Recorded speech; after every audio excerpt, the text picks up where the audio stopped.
forever. Many of you were here, and it is a testament to your courage and your patriotism that you're here again today.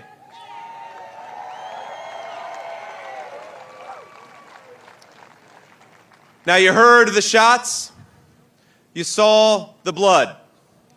We all feared the worst, but you knew everything would be okay when President Trump raised his fist high in the air and shouted, "Fight, fight."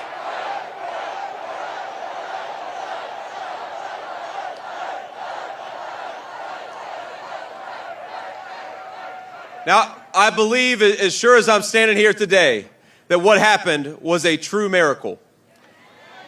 And on that day, America felt the truth of Scripture. Though I walk through the valley of the shadow of death, I will fear no evil, for you are with me.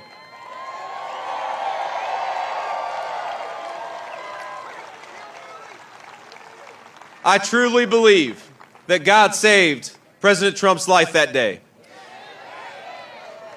And I believe that God is with us right now and watches over this incredible nation every single day.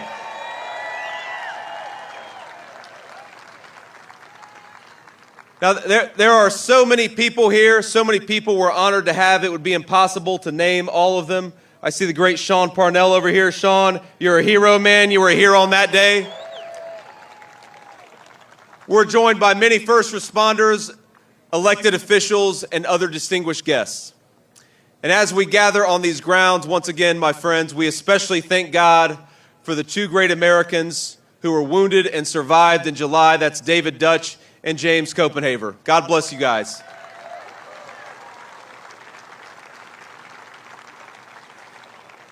Now, we pray for their full and complete recoveries, and we're honored that David and his family were able to join us today. Let's give a round of applause to David. God bless you, and God bless your family.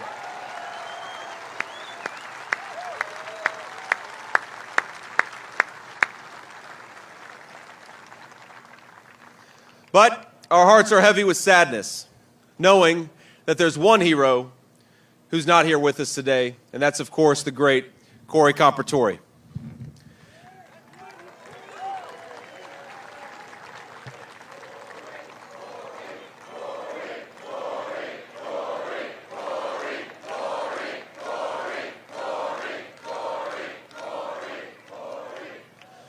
We're never going to forget Corey.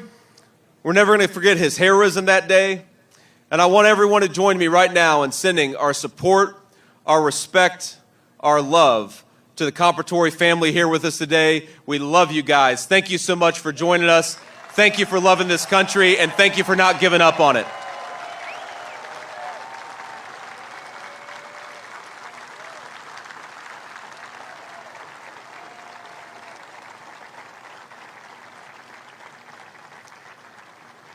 Now, after the heartache of that day, our nation hoped to turn a page.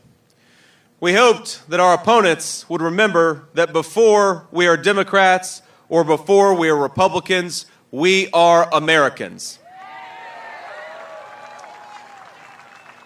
But sadly, our opponents have not heeded Abraham Lincoln's words and listened to the better angels of our nature.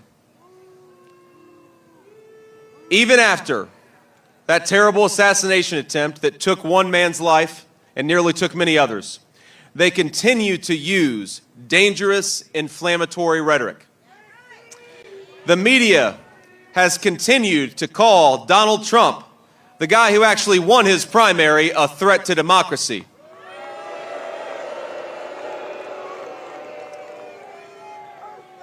A Democrat senator called Donald Trump an existential threat to our democracy.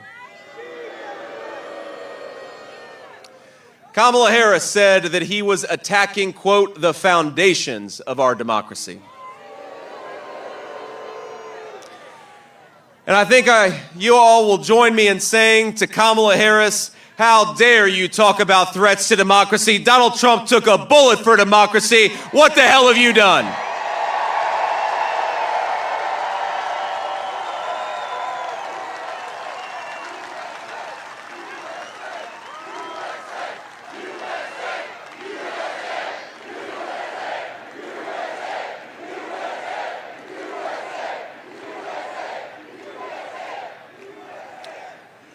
The truth is that Kamala Harris and her allies, they attack Donald Trump in order to silence us, we the people. They have declared war explicitly on the First Amendment to the United States Constitution. Kamala Harris proudly says she wants to censor the internet, and Tim Walz said there is no guarantee to free speech. What do we think about that? But we all know, my friends, we all know that censorship is only the first step. Just look at everything they've done to President Trump. First, they tried to silence him. When that didn't work, they tried to bankrupt him. When that didn't work, they tried to jail him. And with all the hatred they have spewed at President Trump, it was only a matter of time before somebody tried to kill him. And that's exactly what happened, not just here in Butler, Pennsylvania, but just a few weeks later in Florida. 3 weeks ago, while these guys still go out there and attacking him as a threat to democracy, another gunman armed with an AK-47 style rifle tried to finish the job.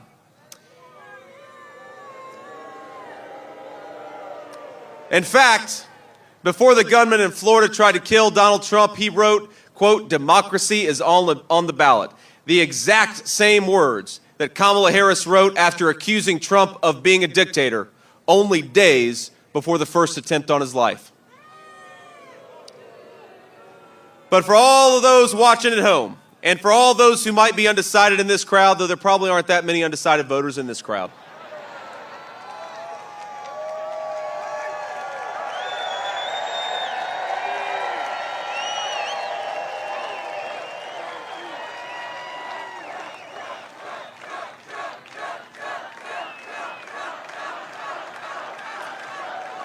I want to say, you know what's so incredible? You know what's so incredible? It's how Donald Trump responded to all of this. Because despite being shot here in Butler, President Trump immediately called for national unity. And I'll never forget, my friends, what he told me after the second assassination attempt. It was probably the first person that he called that Sunday. And I was sitting at home with my son in Cincinnati, and he said, "JD, they tried to do it again." I said, "They tried to do what, sir?" He said, "They tried to shoot me again." And at first I was in disbelief. I think immediately my thoughts went to him and how he was doing. Of course, he was physically okay because he was calling me, but I said, "Sir, are you doing okay?" And of course, President Trump, in his President Trump way, said, "Yeah, I'm doing fine. You know, I'm a little pissed off because I was about to make a dirt birdie on the 6th hole and they wouldn't let me finish."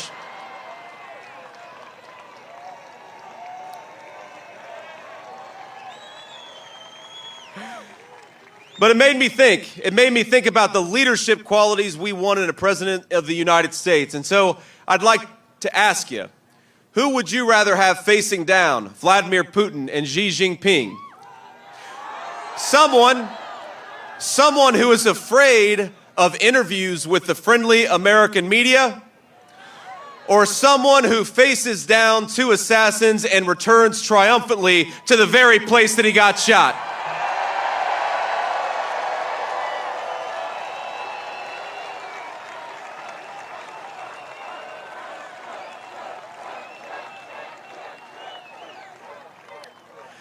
Now, some of you may have seen that I had a little debate with Governor Walz a few days ago.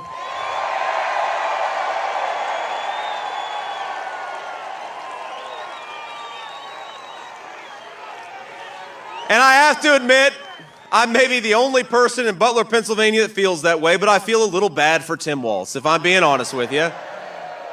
Because Tim Walz has to defend the indefensible. He has to act like Kamala is going to drive down inflation, bring up wages and bring back jobs and restore peace, the very peace that she destroyed. Well, I hate to break it to you, Tim, but everyone knows the truth.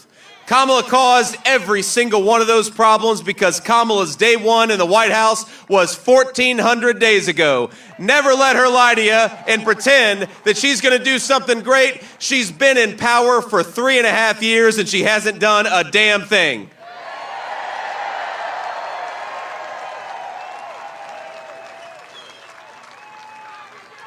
And I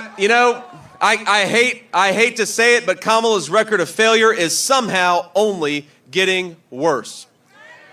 Just a couple of days ago, I visited an area of our country ravaged by Hurricane Helene. The Appalachian region of Virginia, and we know the Appalachian region of this country has been left behind and ignored by a generation of American leaders. But what started out as a natural disaster is becoming a man-made disaster. When Appalachia was underwater, remember, President Biden was sitting on a beach and Kamala Harris was at a San Francisco fundraiser. That is not leadership, that is a disgrace.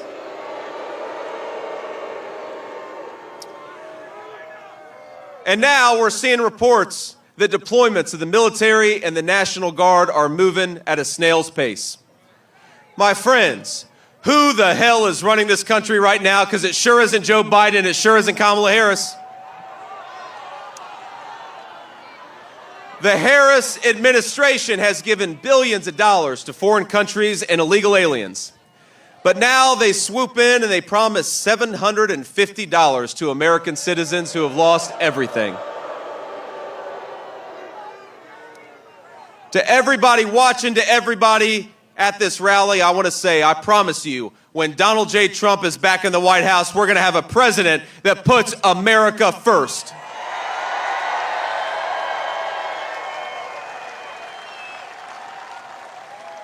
We're going to ensure that emergency funding goes to American citizens and not illegal aliens. We're going to create record prosperity with low inflation and rising take-home pay. We're going to secure that southern border, stop the drug trafficking, and send illegal aliens back home where they belong. We're going to drive down the cost of housing, drive down the cost of gas, drive down the cost of groceries, and we're going to clean up our streets to make America safe again. And whether we agree or disagree with you, we will always defend your God-given right to speak your mind without fear of censorship, violence, or persecution.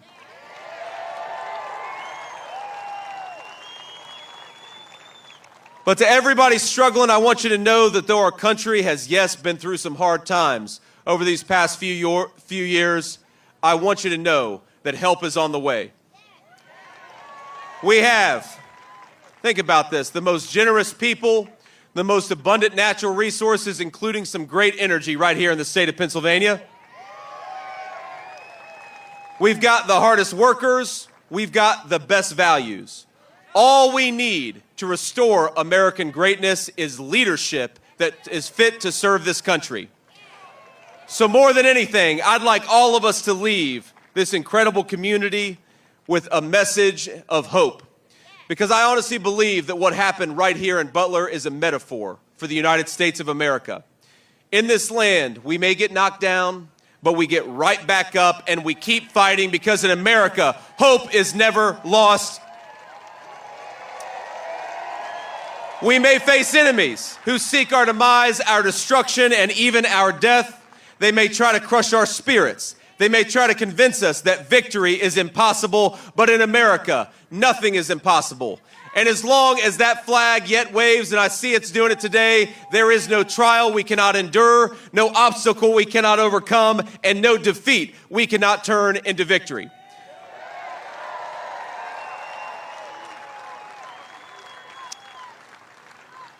On this field, at this exact spot nearly 3 months ago, we thought President Trump was going to lose his life. But God still has a plan for him, just like he still has a plan for the United States of America.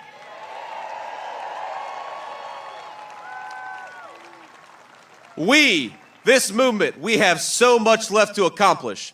And after the dark nights of trial, when the sun rises again, our flag is still going to be there, and nothing will stop the United States of America.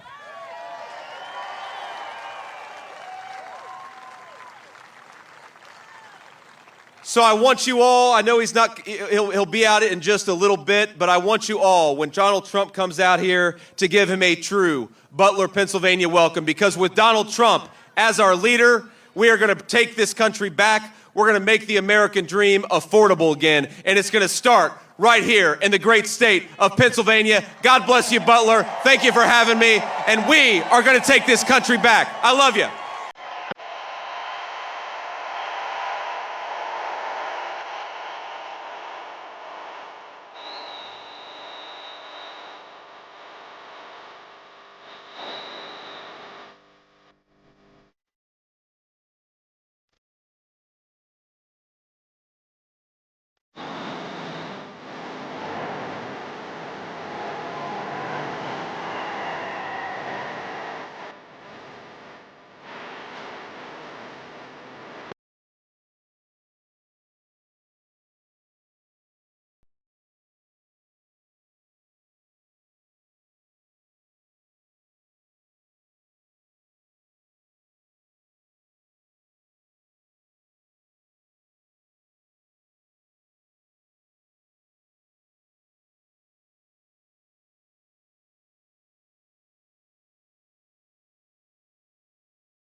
with a purple heart and a couple scars.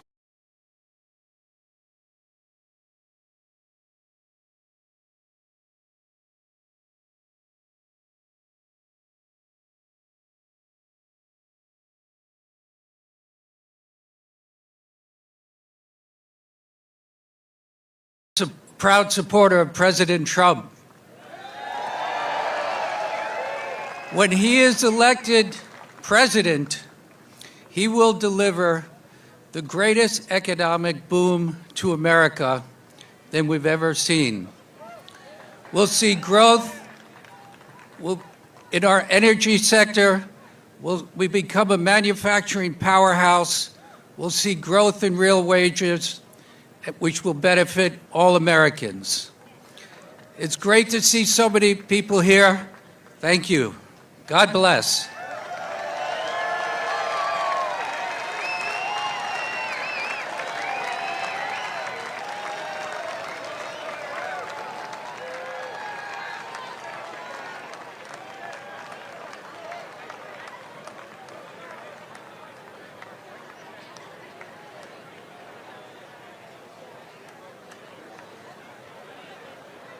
Ladies and gentlemen, please welcome to the stage American investor and founder of the Witkoff Group, Mr. Steve Witkoff.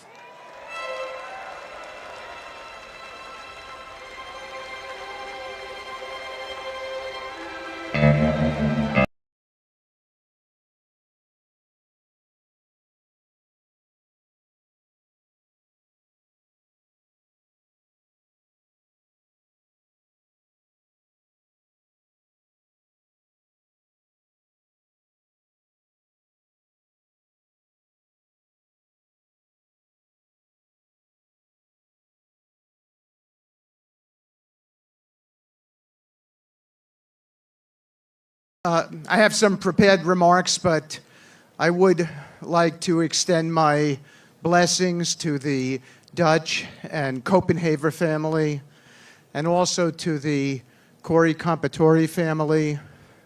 My heart is with you.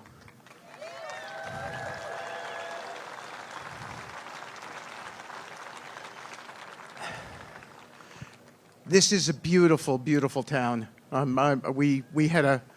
I was marveling at the beauty. Patriots of Butler, Pennsylvania, it is my honor and my blessing to stand before you today.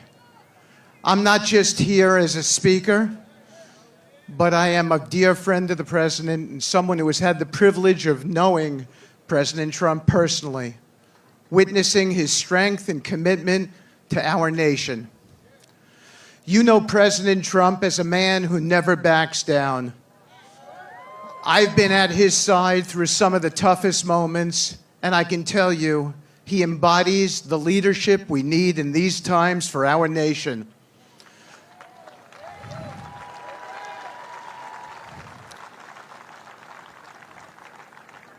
I was 10 feet away from him during the second assassination attempt. Amidst the chaos, President Trump stood tall. He didn't flinch or complain, not one bit. He chose strength, not for himself, but for us, for me that day, his friends, his staff, and for every American who believes in this country. That's who Donald Trump, my dear friend, is.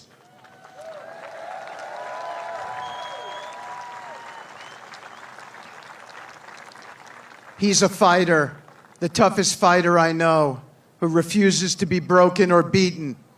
He faces adversity head on and says, "Bring it on."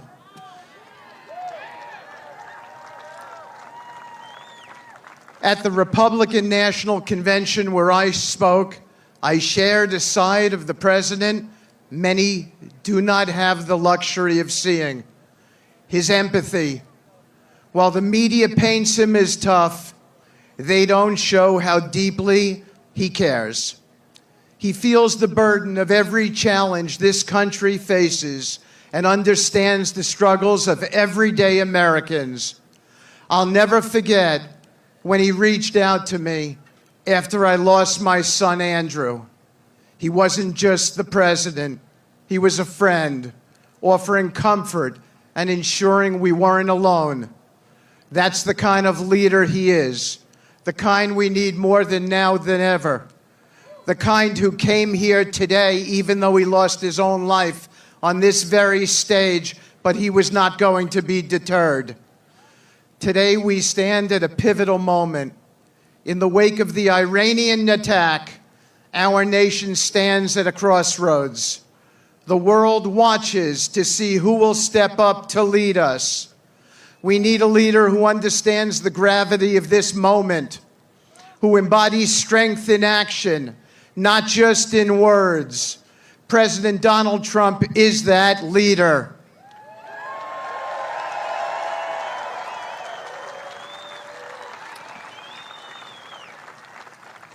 My friend has stood up to tyrants and bullies, making tough decisions and always putting this country first, even when it wasn't an easy choice. That's why we need him more now than ever. This isn't about politics. It is about the soul of our country.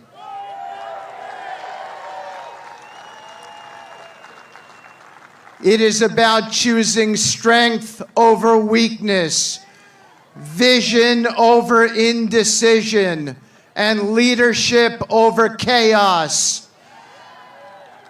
We are living in a time that demands greatness. As Abraham Lincoln once said, you cannot escape the responsibility of tomorrow by evading it today. President Trump understands that. He is the most consequential president in the history of this country. He knows that leading this nation is about taking responsibility for our future, ensuring our children and grandchildren inherit a country that is safe, prosperous, and free.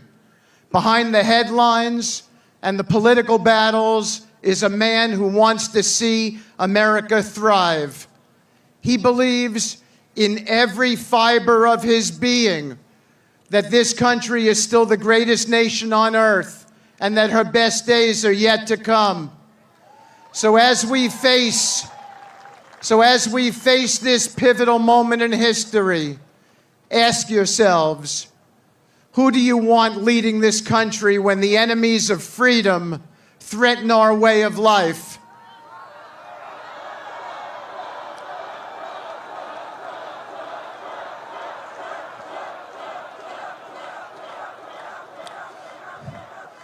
Do you want someone who bows to pressure because this man doesn't? Or someone who stands up, fights back, and says, no matter what you throw at me, I will not break. I will not waver. I will not back down. That is Donald J. Trump. He has the courage to face today's challenges and the vision to build a brighter tomorrow. The pathway to peace, prosperity, and strength isn't found in weakness or hesitation. It's found in unwavering resolve. It's found in a leader who refuses to let America be pushed around or let our enemies dictate our future. So Butler, Pennsylvania, this beautiful town, I ask you to stand with me. Stand with President Trump and stand for the future of this incredible country. Together,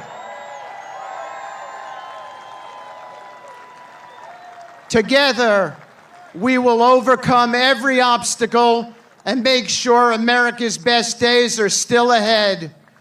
Thank you. God bless you all. God bless President Trump and his family, and God bless the United States of America.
Pennsylvania.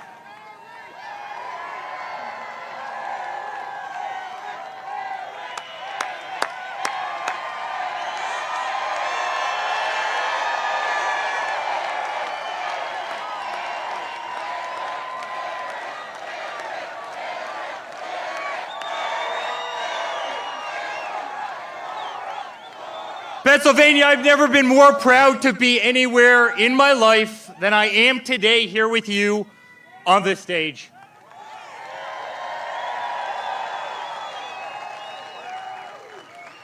This is a big family. They tried to take away someone we all love, and they did take away someone we love in Corey, an incredible man. His family's backstage. It's heartbreaking. It's heartbreaking. They've tried to get my father every single second since he went down that golden escalator. Laura and I have witnessed it every single day. They tried to smear us. They tried to bankrupt us.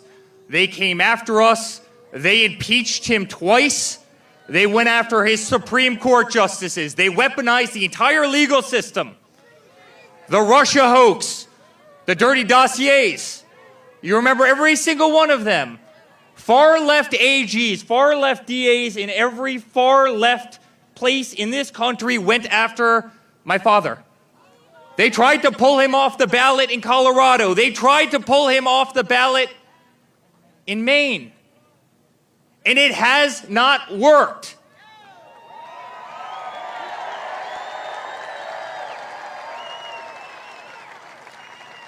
And then, guys, they tried to kill him. They tried to kill him. And it's because the Democratic Party, they can't do anything right. They can't do anything right. You see it this week in the FEMA response in North Carolina, and in Georgia, and in South Carolina, and in Florida. You have people's houses floating down rivers. And what does Kamala do? She comes out and says, yes, I'd like to give that family $750. We send $200 billion over to Ukraine so beautiful young kids can shoot at each other in trenches. $200 billion. We give hundreds of billions of dollars to Pakistan. They wouldn't tell us that bin Laden was literally a mile away from their equivalent of West Point. We send hundreds of billions of dollars to them. We gave $150 billion to Iran, a country that chants death to America. And Kamala Harris comes out and says, we're going to give $750 to the person who lost their house in a mudslide.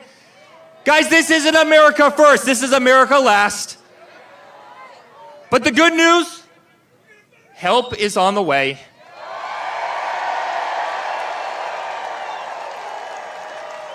And help is on the way from the bravest person I have ever met in my entire life. My father's been the greatest father a person could ever have. He's been an inspiration to this entire country. And he was an inspiration here in Butler when he stood up with blood running down his face and said, fight, fight, fight.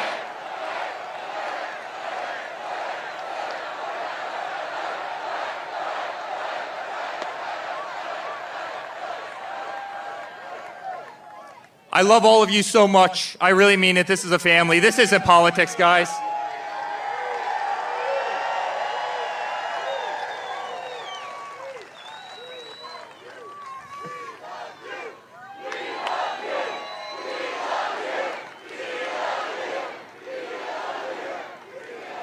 Guys, this isn't politics. This isn't politics. This is a movement of absolute love of hundreds of millions of people who want to save the United States, who want to keep our country number one at absolutely everything we do.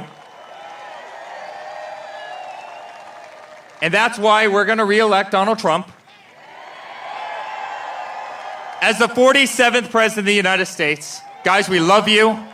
And to a woman that is doing a truly great job in every aspect of life, from being a great wife to an unbelievable mother By the way, I think Caroline and Luke Trump are the most popular Trumps right now. Did you guys see them a couple weeks ago? Vote for Grandpa. Make America great again. But she's doing a hell of a job as the RNC co-chair. You know, I get to go to bed every single night and wake up every single morning listening about voter integrity. It's really great. I'm really, really excited for November 6th when Laura can turn over in the morning and not talk about voter integrity. But she's doing a hell of a job. Ladies and gentlemen, Laura Trump. All right, Pennsylvania. Is anybody here ready to send Donald J. Trump back to the White House?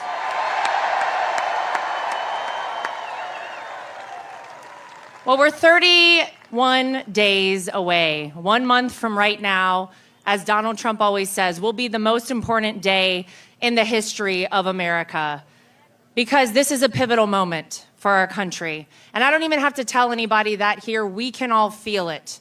This is no longer a fight between Republican versus Democrat, left versus right. It is good versus evil. And good is going to win this battle, ladies and gentlemen.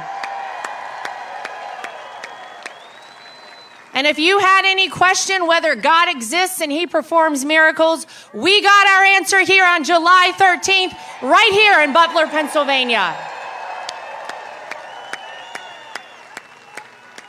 He spared Donald Trump's life because he was not finished with Donald Trump. And he did it not once, but twice. And I've said it time and time again, but now you feel it more than ever. Donald Trump was made for such a time as this.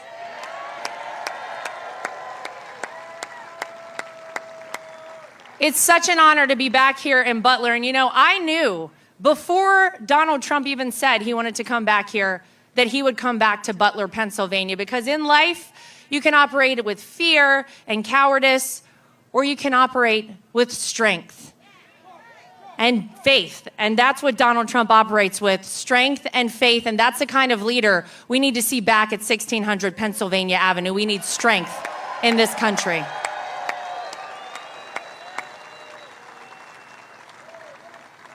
And Eric's right. I've been doing a little something with making sure that we have free, fair, and transparent elections, and that only legal citizens are voting in our elections here in the United States of America. That's okay.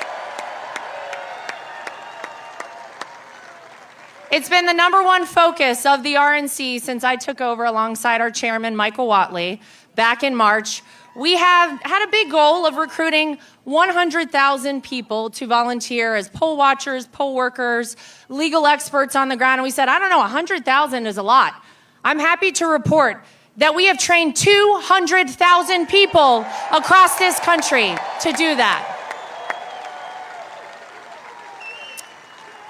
So our message is very clear. If you are a person who is considering cheating in our elections, we will find you. We will track you down and we will prosecute you to the full extent of the law. And if you're an illegal citizen voting in our election, we'll track you down and prosecute you to the full extent of the law, and you're leaving this country. How's that sound? Don't do it. It's not worth it. But real quick, before I go, is everybody in this crowd registered to vote? Well, it could be that you've heard of someone who's been doing so much voter registration right here in Pennsylvania. His name is Scott Pressler. And he has done an incredible job. We have flipped Bucks County and Luzerne County from Democrat to Republican in terms of voter registration. And I would like to invite my friend Scott Pressler to come up and say a few words to you folks, if you would welcome him, please, to the stage right now.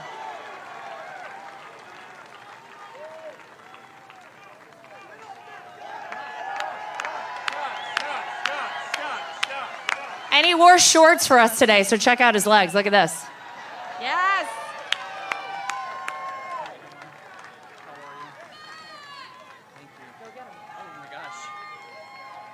I wish I didn't wear shorts today.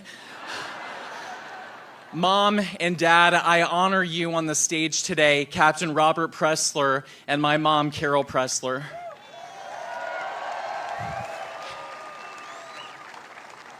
Pennsylvania, you have the power to change the world.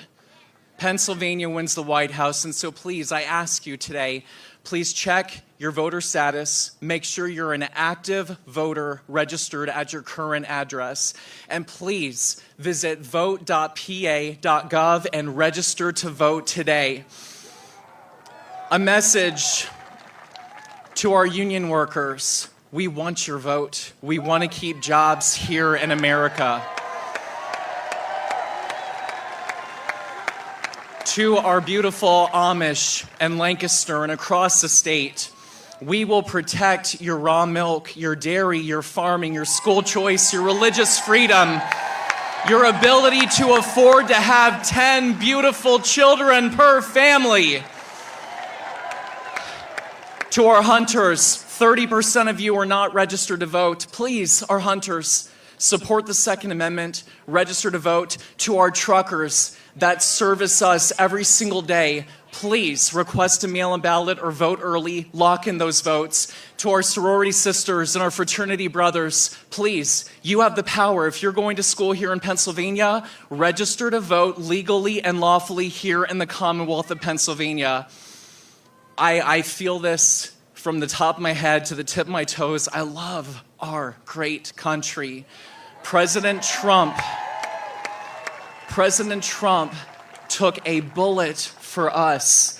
Please use your ballot and have his back on Tuesday, November 5th, and deliver Pennsylvania for Donald J. Trump. Thank you. Thank you. Thank you. All right, before we go, what we're going to do here today, ladies and gentlemen, is we're going to make a new memory in Butler, Pennsylvania. And this will mark the moment that this election was won for Donald J. Trump. Let's send him back to the White House on November 5th. We love you, Pennsylvania. Thank you. God bless.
in the silence of our grief.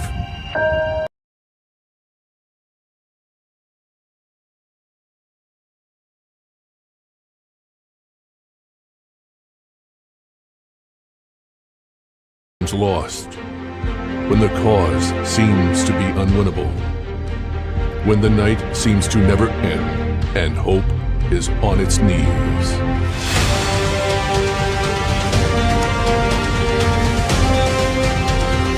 We rise. When will they learn this man cannot be stopped? This movement cannot be defeated. And even when they mock us, even when they slander us, even when they count us out of the fight, we will not stop. We will not bend. We will not break. We will not yield. We will never give in. We will never give up. We will never back down. We will never, ever surrender. My fellow Americans, our movement is far from over. In fact, our fight has only just begun.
Lee, thank you very much, really. And thank you, a very big thank you to Pennsylvania. We love Pennsylvania. And as I was saying,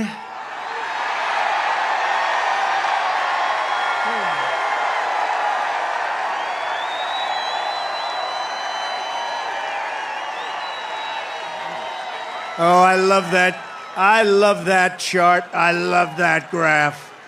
Isn't it a beautiful thing? But also beautiful because look at the number. That's the day I left office. It was the lowest Border Patrol, the lowest it's ever been. Illegal immigration. Today it's out of control. But I love it for other reasons too. You know that.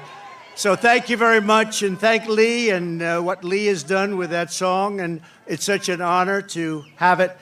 I want to just let you know that tonight I return to Butler in the aftermath of tragedy and heartache to deliver a simple message to the people of Pennsylvania and to the people of America.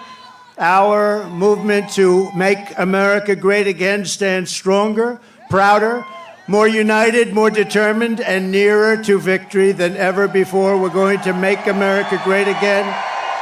Gonna win the election, gonna win the election. And to all Americans, whether you are Republican, Democrat, Independent, Conservative, or Liberal, or you have no label whatsoever, it makes no difference. Our movement, it belongs to you. It belongs to our country. It belongs to our country. And together in just 1 month, we are going to usher in a new golden age of American security, prosperity, sovereignty, and freedom for our citizens of every race, religion, color, and creed. Exactly 12 weeks ago this evening on this very ground, a cold-blooded assassin aimed to silence me and to silence the greatest movement, MAGA, in the history of our country. MAGA. We love MAGA.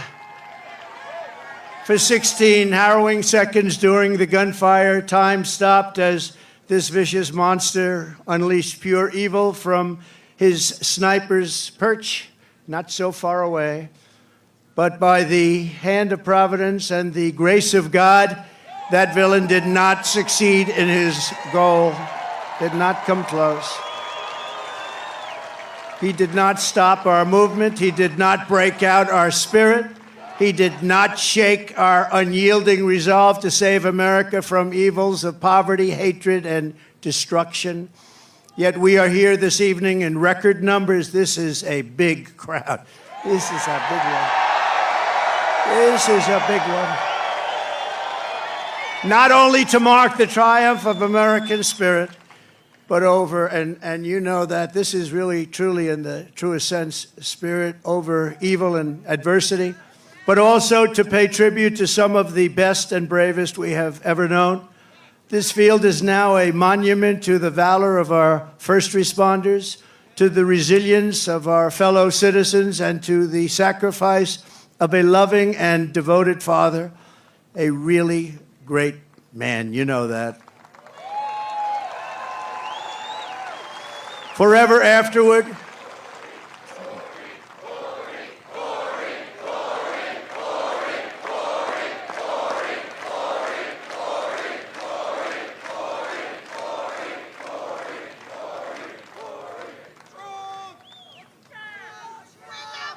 forever after, all who have visited this hallowed place will remember what happened here, and they will know of the character and courage that so many incredible American patriots have showed and know, and they know it at a level never seen before, probably. First, I want to thank the men and women of the U.S. Secret Service who threw their bodies on top of mine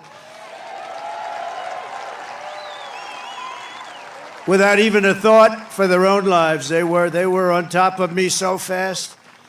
They were on top of me, and there was not even a moment of doubt in their minds. You watch those tapes, not even a moment of doubt. I want to thank Secret Service. They're great, great people. They are great people. And in that moment, those agents displayed a devotion to duty that cannot be described, and they did it yet again less than 3 weeks ago when they really did a fantastic job. Another attempt. It was another attempt. We have an evil world. We have a very sick world. My gratitude to them is beyond measure. We also owe a tremendous debt thanks to the Secret Service counter sniper and a local police sniper who returned fire within seconds and stopped the shooter quickly and saved many lives. If he didn't stop, he saved many lives. He had a lot of bullets, a lot of ammunition up there with him. And we are, just amazing when you think they did it so quickly without any knowledge of what was going on, boom. And had that not happened, it would have been a very different story. It would have been potentially many people. I also want to express our thanks to the Butler Township Police Department, incredible people. The Butler Sheriff's deputies, Pennsylvania State Police, and all of the other law enforcement heroes, as well as the emergency personnel and doctors, the medical teams at Butler Memorial Hospital, Allegheny General Hospital, who rushed me and rushed some of these very badly wounded people. They were wounded, a lot of badly wounded people, and in particular two people, and I tell you, they were very brave and great people. They were big Trump fans, and they still are. That means something. That was pretty amazing. You know, when I got up, I asked whether or not anybody was killed. I assumed that there would be a lot because I heard the bullets winging right over my head. They said probably 3. The doctors did such an incredible job. It was one great gentleman, but the other 2 have been amazing, actually. They've gone through it. They've gone through a lot. And when the crisis struck, they did really Pennsylvania proud. You've heard that expression, Pennsylvania proud. It's a great place. I went to school. I went to college in Pennsylvania. It's a great place. The people are incredible. Also, and I have to say, after returning to the field tonight, is one of the really brave Americans who was hit by the assassin's bullet, U.S. Marine veteran David Dutch. David, thank you. Thank you, David. Thank you, David. And David, we're thrilled to see your recovery is going well. Great doctors up here, I have to tell you, great doctors. Your courage is really an inspiration to us all, so I want to thank you very much, David. A great gentleman, great gentleman. I want to send our love to someone who could not be here because he has just undergone a major surgery related to the shooting. A man who was really badly wounded, like David, James Copenhagen, because James was a wonderful man, a big Trump fan. And Mr. Copenhagen is out there watching us right now, but he's in a hospital where they did some additional work, but he's in great shape. He wanted to be here so badly, but he's in great shape, and we appreciate it, and we're looking to his full and complete recovery. He will have a complete recovery. Thank you. Thank you very much. And of course, there's one more hero who could not make it back here tonight because he is no longer with us, right? You know who that is, right? Corey, our beautiful Corey. Corey is not with us tonight, and he should be. And we all miss him. He's become somewhat of a folk hero, I have to tell you. Who is with us is his beautiful wife and daughters and relatives, sister.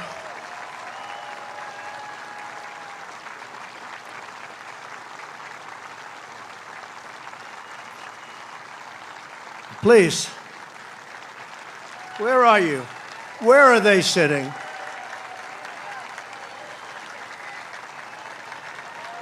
There they are. There's a lot of people. It's not easy to find people in this audience. It goes back further than you can see. Thank you very much. Thank you very much. Thank you very much. Great family, a great, incredible family. And he loved you a lot. And, you know, his wife said something very beautiful. The public, a lot of people, all of us, A lot of people have been very generous, and she said, I'd rather have my husband. That's a good thing to say. That's a good thing to say. I'd rather have my husband. Corey Comparator was an incredible husband and father, a devout Christian, a veteran, and a proud former fire chief, very respected within the town. Everybody knew him. Few men volunteered to run into fires, but Corey was one of those who did. He ran into fires. I spoke to people that were with this guy would do anything. He was brave, right? Brave guy like you. And he was also a protector who put his life on the line for others, and he loved doing it. And when the sound of gunshots pierced the air on that July evening, Corey leapt into the fire one more time. In his last seconds of this earth, he threw himself on the top of his wife and daughters. He didn't want them hurt. He threw himself. He said he knew what was happening. He didn't want them hurt. And he was hit hard. He was hit hard. And he gave his life to shield their lives. Every father and husband in America hopes that if the time came, we would have what Corey had. Tremendous courage, tremendous guts, and he wanted to protect his family, and he did protect his family. At this time, it is 6/11, 12 weeks to the minute that the shooting began. I would like to ask everyone to join me in a moment of silence.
Now that is what you call a voice. One of the greatest opera singers in the world, and Christopher Macchio, who's truly a great talent, is going to be back when I leave, and I'm going to stay backstage watching every song. He's going to sing 3 or 4 great songs, Nessa Dorma and others. And so I wouldn't leave your seat too fast when we're finished today, but this is in honor of 3 great people, actually, 3 great, and in particular, Corey. And we appreciate it, but that is a real voice, isn't it, huh? That's not... What do you think, Mr. Future Vice President? Pretty good, right? I don't know if you could do that, JD. I don't know. I don't think JD can do that.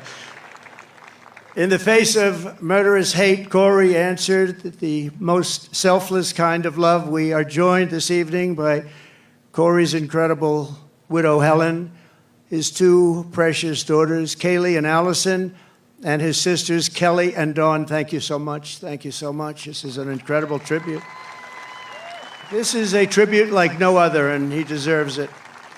To Helen and the entire family, I can only begin to imagine the depths of your grief, but I want you to know that just like you, we will carry his memory in our hearts for as long as we live. Everybody in this stadium and everybody that was there on that tragic evening, we are thinking about Corey. We think about him a lot.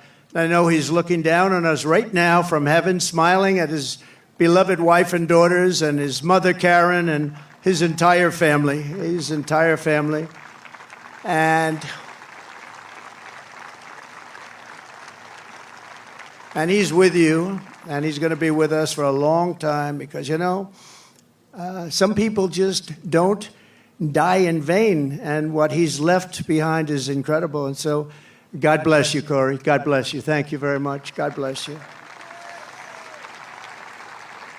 You know, I just one little story. Helen told me that on the day that they came to the rally, Corey was really excited because somebody gave him great seats right up front here with the people from North Carolina, the ladies from North Carolina. This is their 227th rally. I don't know what's going on with them. Those beautiful ladies. But they always seem to have good seats. You know? But Corey had the best seat in the house, and he was telling his wife and family on the way over in the car, he said, I'm telling you, he's going to invite me up on the stage, because I do that sometimes. I take people, we invite them up on the stage. And she smiled, thinking it'll never happen. And little did anyone realize that Corey would be on the stage 3 months later in an almost immortal position.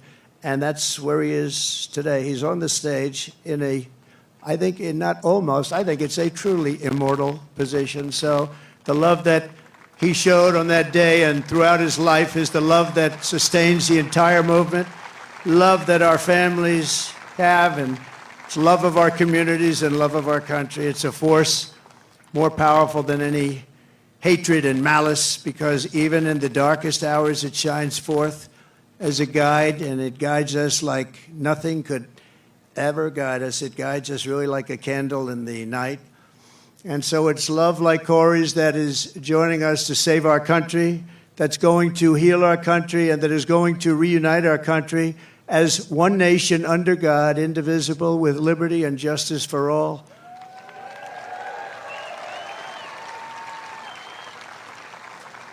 So what our opponents have never understood is that this movement has never been about me. It's always been about you. It's been about a lot of people, millions and millions of people, the biggest ever in the history of this country, maybe anywhere. And everyday people who are the heart and soul of our country. They love our movement, they love our country, and they know they're doing right. Your hopes are my hopes, your dreams are my dreams, and your future is what I am fighting for every single day.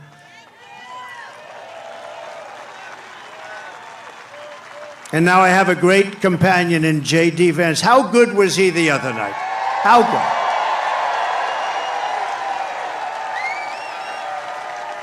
He was great.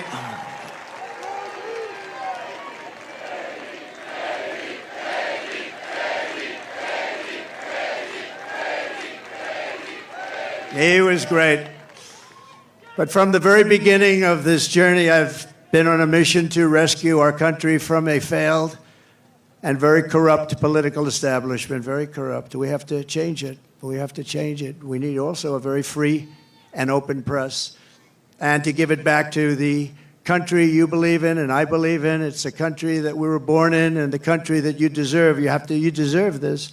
In that mission, I will never quit. I will never bend. I will never break. I will never yield, not even in the face of death itself. And I believe that every citizen deserves an America with a grand, very, very grand ambition, great opportunities, and limitless. We just want limitless potential.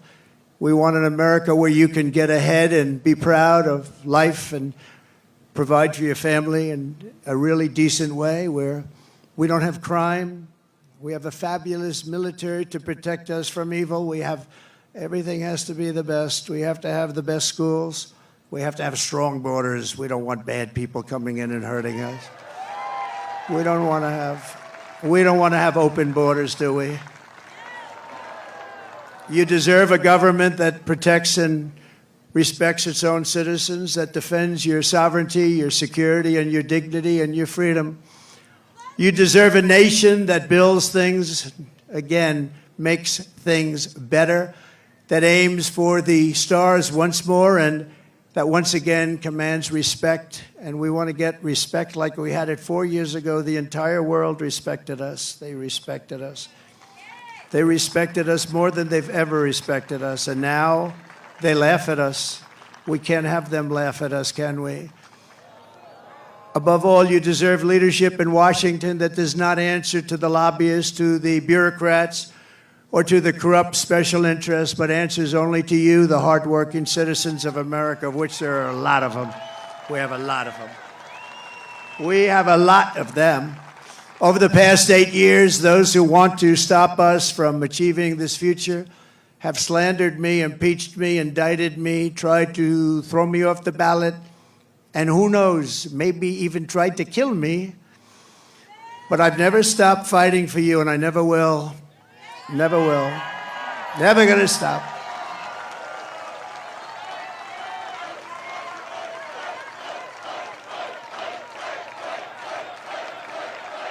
Thank you. Thank you.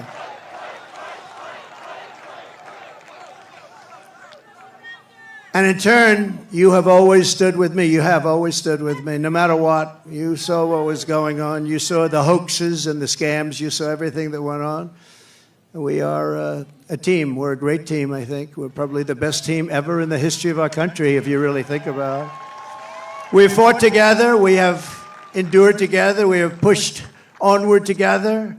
And right here in Pennsylvania, we have bled together. We've bled. We've had 3 people that really got hit hard. 2 of them made it. Great doctors. Great doctors. They weren't supposed to make it. I wasn't supposed to make it. People said, my great doctor at Butler said, "Sir, you're the luckiest man alive. This would be a good time for you to go out and buy a lottery ticket." I've never seen anything like. I almost went out and bought a lottery ticket. I'll take it. And 31 days from now, here in this great Commonwealth, and all across our land, we are going to win together. We are going to vote together. We're going to win the greatest election in the history of our country, maybe the greatest election all time.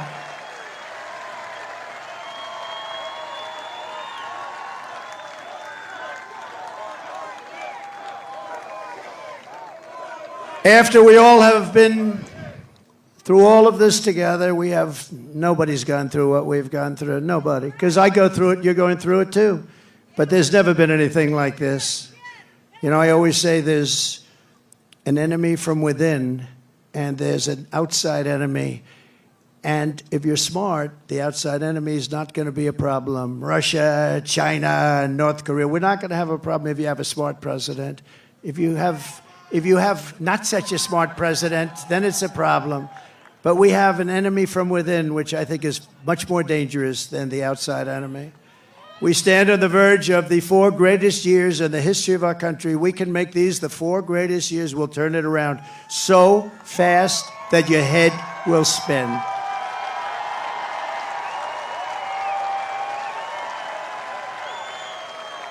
With victory on November 5th, we are going to redeem America's promise and unlock the extraordinary future that is just within our reach. It is now within our reach.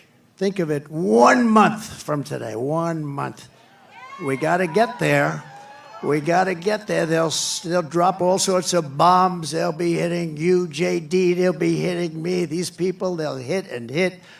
But I think we've almost become immune to it, haven't we?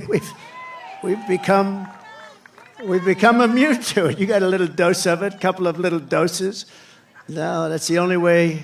That's the only way they can even think about winning, with open borders. Who wants open borders? Who wants men playing in women's sports? Who wants sex change operations for illegal aliens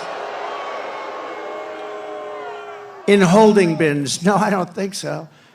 We will begin a new era of soaring income, skyrocketing wealth, millions and millions of new jobs, and a booming middle class. We're going to boom like we've never boomed before.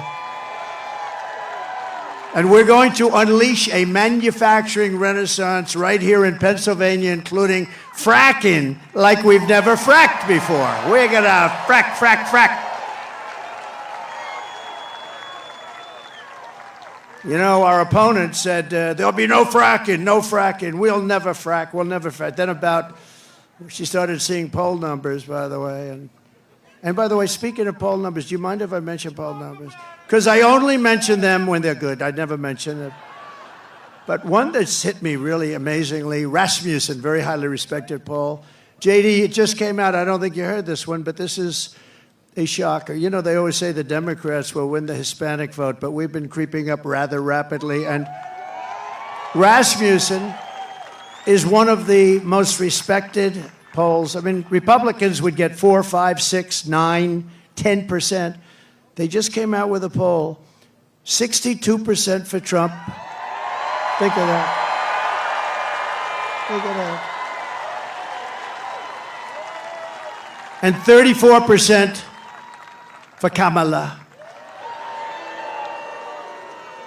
I don't usually use her last name because nobody knows who I'm talking about. I go, Harris, Harris. They say, who's Harris? It's happening all the time. Who's Harris? And we can't find out who she is, because if we do, our country is going to be in big trouble. We will live in a very beautiful city or town that are safe and clean, with borders that are sealed and secure. And again, we want people to come into our country. We all want that. We need that. But you know what? We want them to come in legally. They're going to come in legally and love for our country.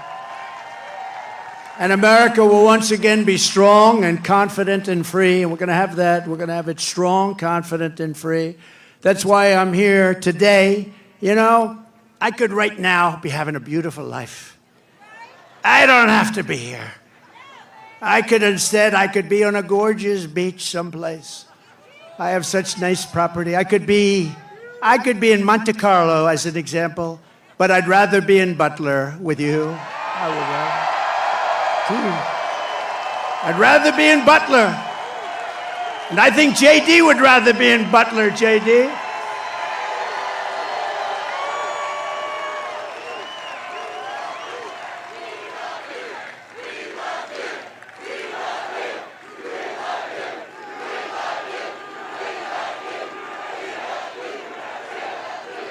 No, I'd rather be here, because we're doing something. You know, they get a lot of rich guys that go, nobody cares about them.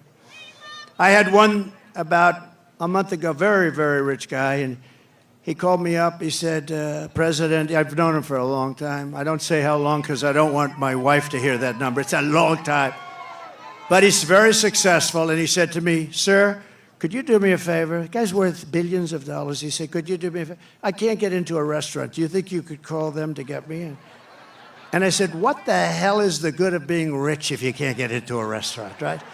And I called the maitre d'. Hi, I'm a little embarrassed. Hi, this is Donald Trump. I recognize your voice. I said, would you do me a favor? A friend of mine is online about a mile back. This is a very successful restaurant. And he's got his wife. I described the wife. Could you possibly go get them? Could you go get them and bring them in? And he did. And my friend called me up the next day. He said, thank you very much. Thank you. Oh, doctor, please. Doctor in the house. Thank you. Thank you. Thank you very much, doctor. Yeah, thank you. Take your time, doctor, please. We got plenty of time, right? We got a lot of time.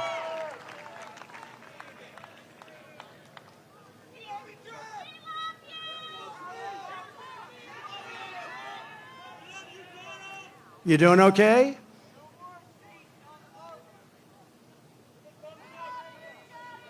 Take your time.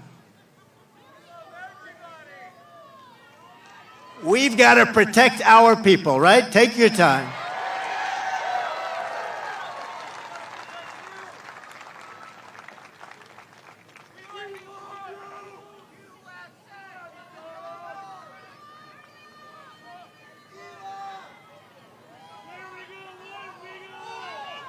It's all right, doctor. Go ahead.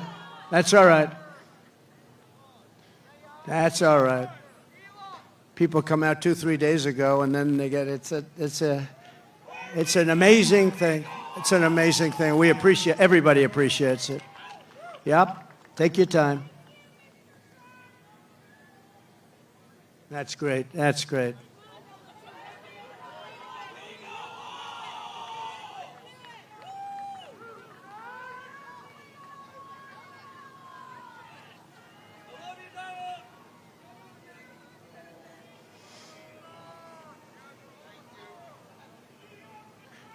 Do we have the greatest people in the world? We have the greatest people in the world. First responders, thank you very much.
Thank you.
Thank you, Doctor. Great job. Thank you very much.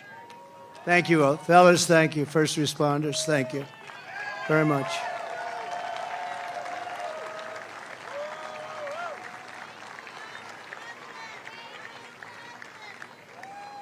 People are here for a long time, and we appreciate it very much. And so sometimes that happens. A lot of times that happens, actually.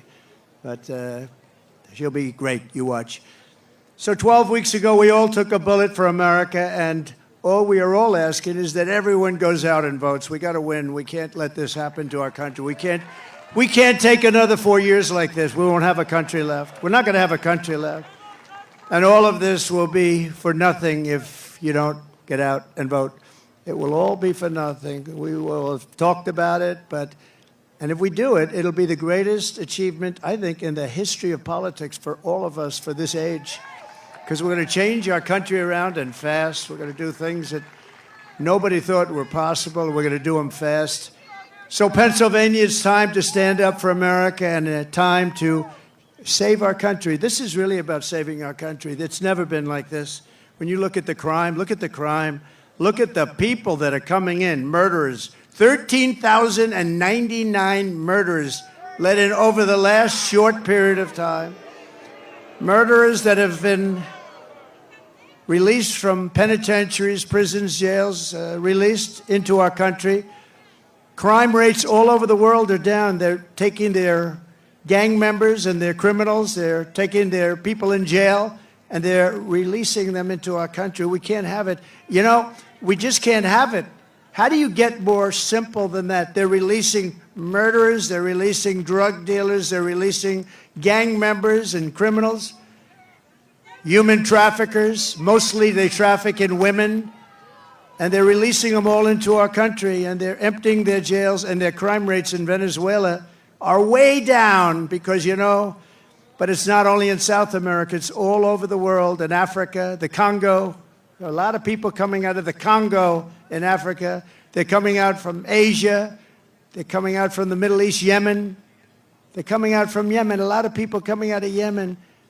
And they're known terrorists, and they just release them into our country from countries unknown also. They know nothing about the people. Oh, go right in. These people are crazy. And we have to win. We'll stop it immediately, and it will be a big deportation. We're going to deport these people. We're going to get them out of our country immediately, or we won't have a country. And if we win Pennsylvania, we will win the whole thing. The whole thing will be won.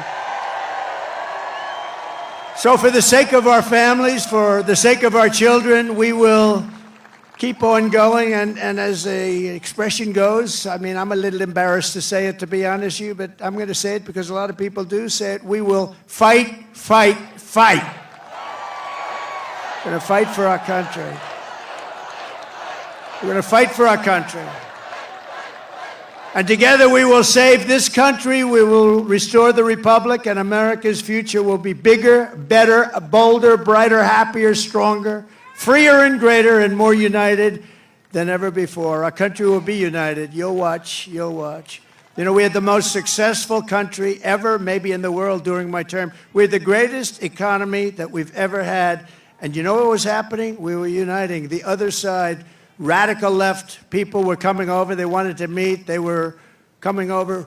Women, men. If you look at population, our black population, our Hispanic population, our Asian population, everybody was doing better. People that went to the best schools and best colleges in the world got the highest marks, and people that couldn't get a high school degree, everybody was doing better, and our country was coming together. And then we got hit with COVID, a gift from China. Some people would call it the China virus. And we did a great job on that, too. We did a great job, but the world was disturbed. $60 trillion in damage worldwide, millions and millions tens of millions of people killed. And we still, during this 4-year period, we had the greatest economy, one of the great countries of the world. And we left with a stock market that was higher than it was just prior to COVID coming in. So what we did was something really incredible. But we had the greatest, most successful country ever. We had the greatest economy in our history, and we're going to do it again, and maybe even better. We learned a lot. We learned a lot about people and about doing things and what works and what doesn't work, and we're going to do it, and it's going to be quick. It's going to be quick. And we're going to have safe cities, and we're going to have great cities again, and we're going to have a capital in Washington, D.C., which is right now crime-ridden. You leave from the great Commonwealth of Pennsylvania, you go drive down to Washington, D.C., and you drive down and you end up getting murdered, you end up getting hurt, you get mugged. We are going to straighten out Washington, D.C. We're going to make it again the most beautiful capital in the world. We're not going to have graffiti. We're not going to have graffiti on our marble columns. We're not going to have roads that have potholes all over them and medians that are falling into the highways. We're going to run it properly. We're going to change it. We're going to run it properly. It's an embarrassment to us. Can you imagine foreign leaders coming in and running over roads that haven't been paved in years? We're honored to be joined tonight by one of the people who is going to help us build this incredible future, and he is a truly incredible guy. And I don't say that often. He's a great gentleman. He's done such an unbelievable job for North Carolina, for Georgia, for Alabama, for Florida, for Tennessee. His name is Elon Musk. He saved free speech. He created so many different great things. Where is he? Come on up here, Elon. He created the first major American car company in generations, and his rocket company is the only reason we can now send American astronauts into space. Come here. Take over, Elon. Just take over.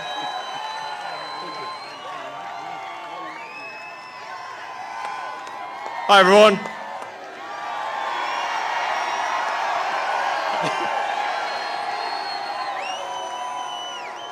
As you can see, I'm not just MAGA, I'm dark MAGA.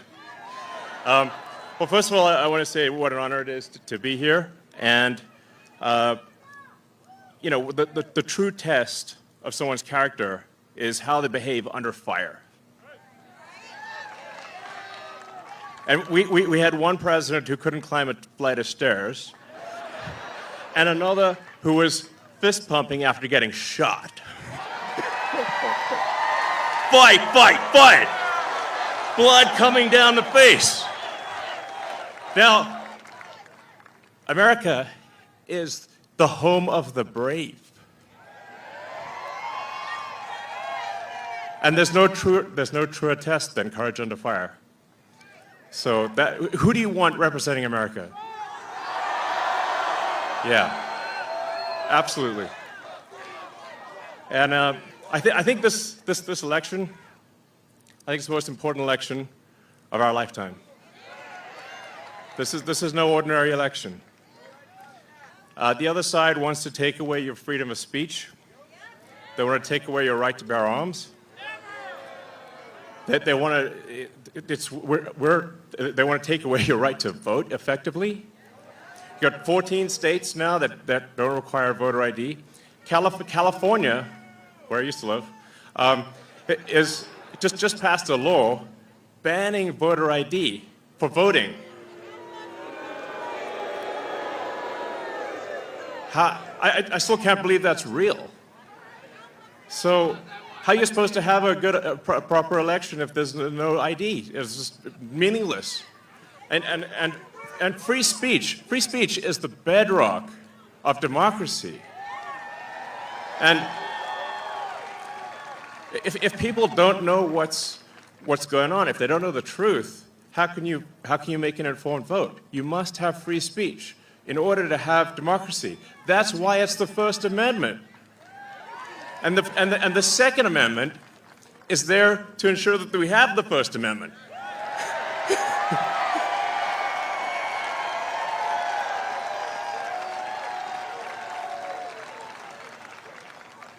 President Trump must win to preserve the Constitution. He must win to preserve democracy in America.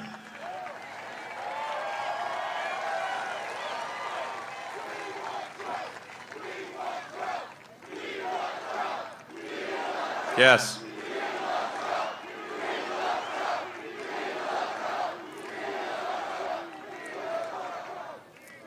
This is a must-win situation. Must win. So I have one ask for everyone in the audience, everyone who watches this video, everyone in the live stream. There's one request. It's very important. Register to vote. Okay? And get everyone you know and everyone you don't know, drag them to register to vote. There's only 2 days left to register to vote in Georgia and Arizona. 48 hours. Like, text people now. Now. Oh, and then make sure they actually do vote. If they don't, this will be the last election. That's my prediction. Nothing's more important. Nothing's more important. So get everyone you know. Everyone. So I'm speaking to people out there. Everyone in the crowd, I think, is already convinced. But for people out there that are watching the video, watching the live stream, you need to get everyone you know, at work, your friends, family, text groups, your social media, everything. Get them to register to vote right now. Only 2 days left for Georgia and Arizona. Only a couple weeks left in Pennsylvania. And if they're not registered to vote, it doesn't matter at that point. Register to vote. I'm being repetitive for a reason, okay? So nothing is more important. And a lot of people think maybe their vote doesn't count. Well, it does, okay? It does. It matters. And this election could be decided by 1,000 votes, 500 votes. A tiny margin. So get everyone you know to register to vote. I believe that's swapthevote.com. I believe that's the site. And double check that your registration is good. Don't take it for granted. I'm just being repetitive about this point because it is the one takeaway, more than anything, that will matter is getting those registrations and then getting everyone you know to actually vote. That is what will decide this election, especially in Pennsylvania.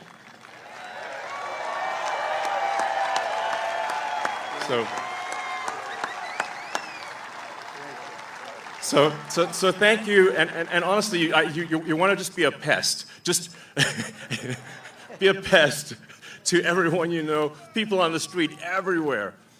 Vote, vote, vote. Fight, fight, fight. Vote, vote, vote. Thank you.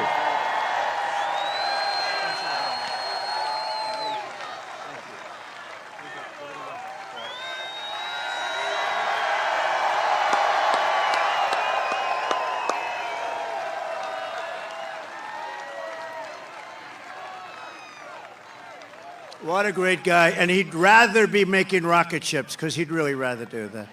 Nobody better. I think he's got 90% of the rockets that go up. But Elon, thank you very much. Incredible, incredible. What he says is true.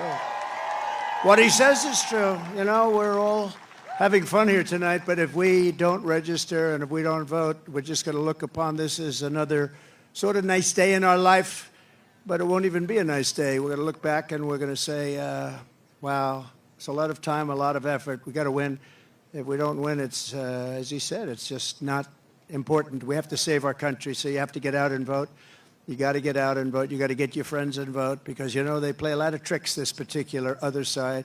Elon's a very nice guy. He doesn't want to say it, but they play a lot of tricks. We can't let it happen. We can't let it happen again. We can't let it happen.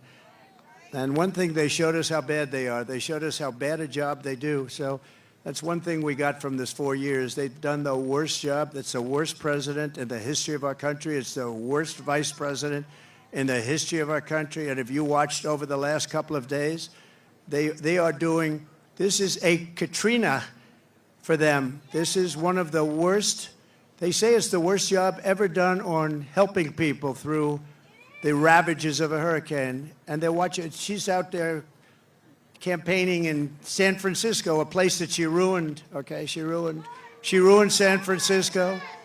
She ruined, think of this, she ruined San Francisco. She was the worst DA, and she ruined the state of California, and now she wants to ruin the United States of America. We can't let her do it. So I called Elon to tell him that they needed Starlink as an example. They couldn't get Starlink. I didn't know what Starlink was, I must tell you. Elon, I'm so embarrassed. I didn't know what the hell Starlink was. He loves Starlink. He can tell you every little screw that's needed, every wire. Me, I didn't know. But when I was in North Carolina and Georgia just the other day, yesterday to be exact, but they were saying we have tremendous communications, especially in North Carolina, and we have tremendous problems. We have no communication. The poles were ripped down, the wires were underwater, houses were destroyed. Possibly 1,000 people, maybe more, will be, there's 600 people missing. Missing is not good, because you know what missing means generally. That's really bad. And they had no communication. They had literally no communication with, they called it the mainland, because the water was so crazy. It was like they were in the middle of a lake, and they'd never seen anything like it. And they said, do you know somebody named Elon Musk? I said, yeah, I happen to know him a little bit. He just endorsed me, actually. Although he endorsed me a long time ago, but he still, to me, every day is a good endorsement from Elon. Nobody's smarter than Elon. And they said, could you do us a favor? Could you help us? We're trying to get Starlink, and it's very hard to get. Most people say you can't even get it. I called up Elon. I said, North Carolina's in big trouble. Georgia's in big trouble. They need communication. They have none because their poles have been knocked down and their wires are underwater and even dangerously underwater, but they have no communication. Elon, could you do something about Starlink, whatever the hell that is, Elon? Whatever Starlink, that's all they want to hear is Starlink. And an amazing thing happened. I got a call from one of the top people in North Carolina. I got a call from another great person in Georgia. And I wasn't finished with my phone call yet. And they got word that Starlink would be delivered to the States. I said, no. And I said, what the hell is he? What kind of a system is that? Normally you'd have to hang up and he'd go and call people. He did it during the phone call. What kind of a system do you have? That's why he's a very advanced person. But I want to thank you, Elon, because I got it. And I said, how does it work? 2 days later, how does it work? They said, much better than the wires. So now I'm saying, why the hell aren't they? You're going to come out very well anyway. And he also said, you don't have to pay me. You pay me someday when you get the money back. You don't have to pay me. He wanted nothing. He's a great guy. Thank you, Elon, for being here. Thank you very much. Great honor. Great honor.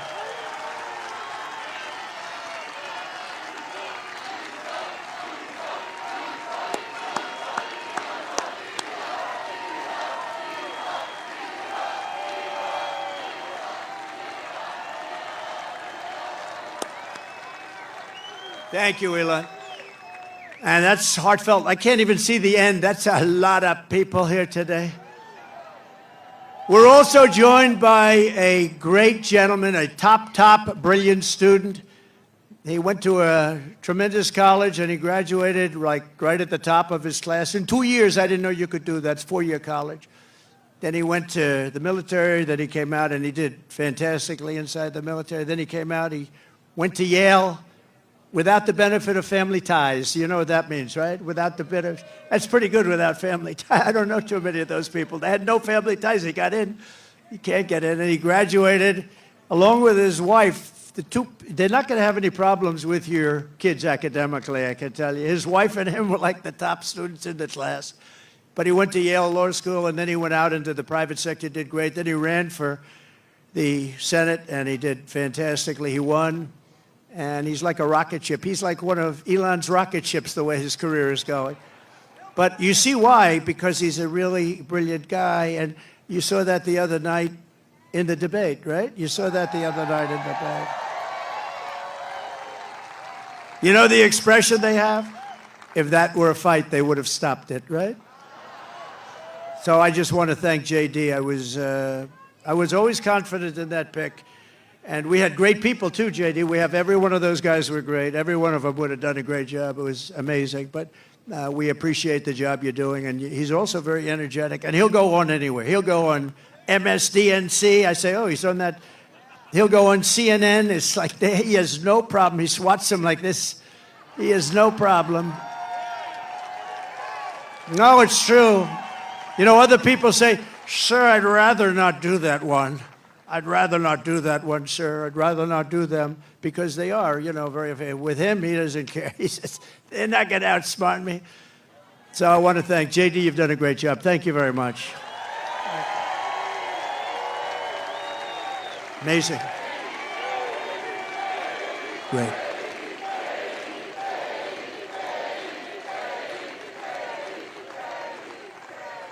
We have a lot of senators and a lot of people from Congress. I'm going to introduce a few of them that are really outstanding, and they are warriors and they're great patriots. Senator Eric Schmidt. Where's Eric Schmidt? He's around here someplace. Nice, tall, handsome guy. Thank you, Eric. What a great job you've done. He helps us so much with the Senate, and we've got a great Senate. We have to get a couple of more senators elected. I think it's going to happen, too. I think it's going to happen.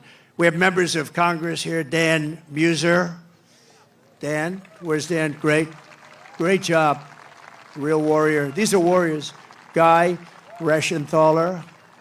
That's the hardest name in the Senate to pronounce, but I've learned how to pronounce it. Guy, thank you very much. Great. Where's Guy? Guy, thank you very much, Guy.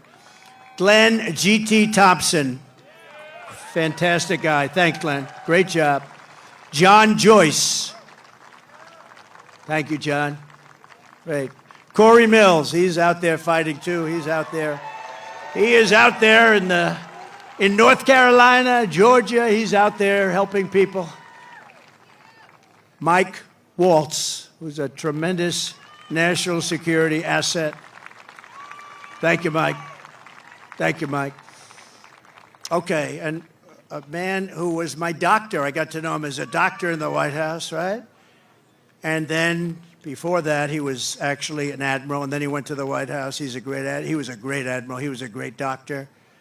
And I love him for one reason. They asked him in the White House, the press, the fake news media said, who is the most? He was the doctor for Obama, Bush, and Trump.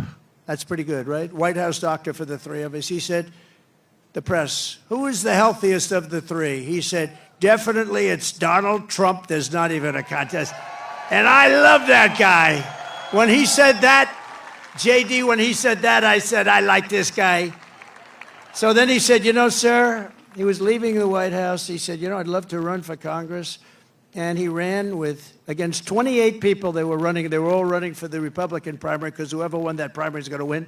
I think it's a Trump plus 48. Whoever wins gets 48 point start. And not only did he win, he won easily. And now he's one of the most popular people in Congress and one of the most talented, maybe more importantly. Ronnie Jackson. Ronnie? Where's Ronnie? Where is he? Oh, good. Thank you, Ronnie. And you got a lot of talent surrounding you there. I think it's very important also. We're here for a reason, and that's to win and to honor Corey. But Corey wants us to win, too. And there's a man in the audience that's been very much a career path, a little bit like JD, great student, great talented student, and fantastic in the military, then went out to be a tremendous success, one of the most successful people on Wall Street, actually. And he's tough and he's smart, and he's going to make sure you always have fracking in Pennsylvania. And he's going to make sure you have many other things other than fracking. You have a senator that now does nothing. He does nothing. And he doesn't fight for you. He votes with Biden, if you can believe it, like 100% of the time. But this guy, and you know, we're lucky that he does it. I don't know. He might not have done it if he had it to do again. I don't know. But I think he's just one of the most outstanding people anywhere in the country to run for office. And we're lucky that he's doing it, and he's got a real shot. He's doing very well in the polls. It's hard to beat somebody that's been there a long time, but this is somebody that's been there a long time and did nothing. He did nothing. And his name is David McCormick, and he's great, and I hope he's going to be your next senator.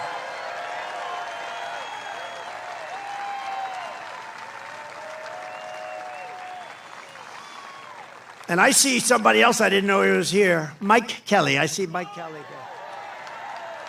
Stand up. Oh, boy, am I lucky. Am I lucky I spotted him. If I didn't spot you, I was in big trouble, right? This is a man who's beloved in this state, and he's fantastic. So thank you, Mike. Thank you. We also have some terrific people from law enforcement. Butler County Sheriff Mike Sloop. Thank you, Mike. Great job. Thank you. Thank you, Mike. Thank you for your help, too, I could tell you. Thank you for your help. I can say that. Thank you very much. Butler County Commissioner Leslie Oshie. Leslie, thank you. Thank you, Leslie. Great job. RNC Chairman Michael Watley. This guy is doing a great job. He's doing great. Came from North Carolina. We won North Carolina. He kept their cheating down to a minimum, and we were able to win it, and we were solid all night long. And he's great, but if we don't have good results by the 6th of November, I will never say that about him again. No, he's a great guy. He's working very hard. 24 hours a day he's working, I know that. And he's working mostly on Stop the Steal, because we have a lot of votes. We have plenty of votes. Stop the steal. That's why you've got to get out. You've got to get out and vote. We're going to win this thing. And the more we win it, you know, it's too big to rig. You know the expression we use? Make it too big to rig. You know, at a certain point, Elon would understand this better than anybody statistically. At a certain point, their cheating doesn't matter. And we want to make it too big to rig. And we also have somebody that's very special, the co-chair of the Republican Party, Lara Trump. Thank you. Lara, thanks.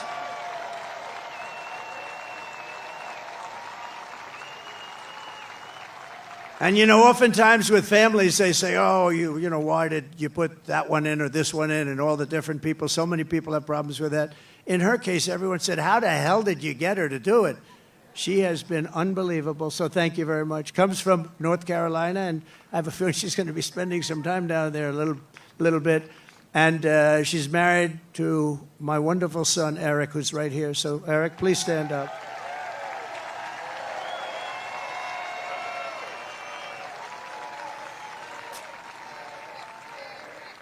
He's a great guy. Eric has a distinction. He has gotten more subpoenas than any man in the history of our country by about 10 times. Every day Congress would meet, they'd send him a subpoena. What is it about? They have no idea. But I think he's got the all-time record, and he's handled it all beautifully. Thank you very much. Thank you very much. A friend of mine, a great, great businessman, one of the most respected people, and he made a big, big contribution yesterday to Georgia and a big contribution to North Carolina. Steve Witkoff is here. Hi, Steve. Thanks. And another man who's one of the greatest businessmen in the country, he actually said that if Trump doesn't win, this country is going to go into a massive depression. Well, I don't know about that, but he has been a very good predictor, I will say that. And truly one of the greats, one of the great pickers, picker meaning stocks. He knows what he's doing, and highly respected by everybody. John Paulson. Thank you, John. Great. Great guy. And we have so many others, and I won't do it because we have to really get out of here before it gets too cold for people. But I love it much better because there's one teleprompter. Not that I use the teleprompters too much. Isn't it nice to have a president that doesn't need a teleprompter?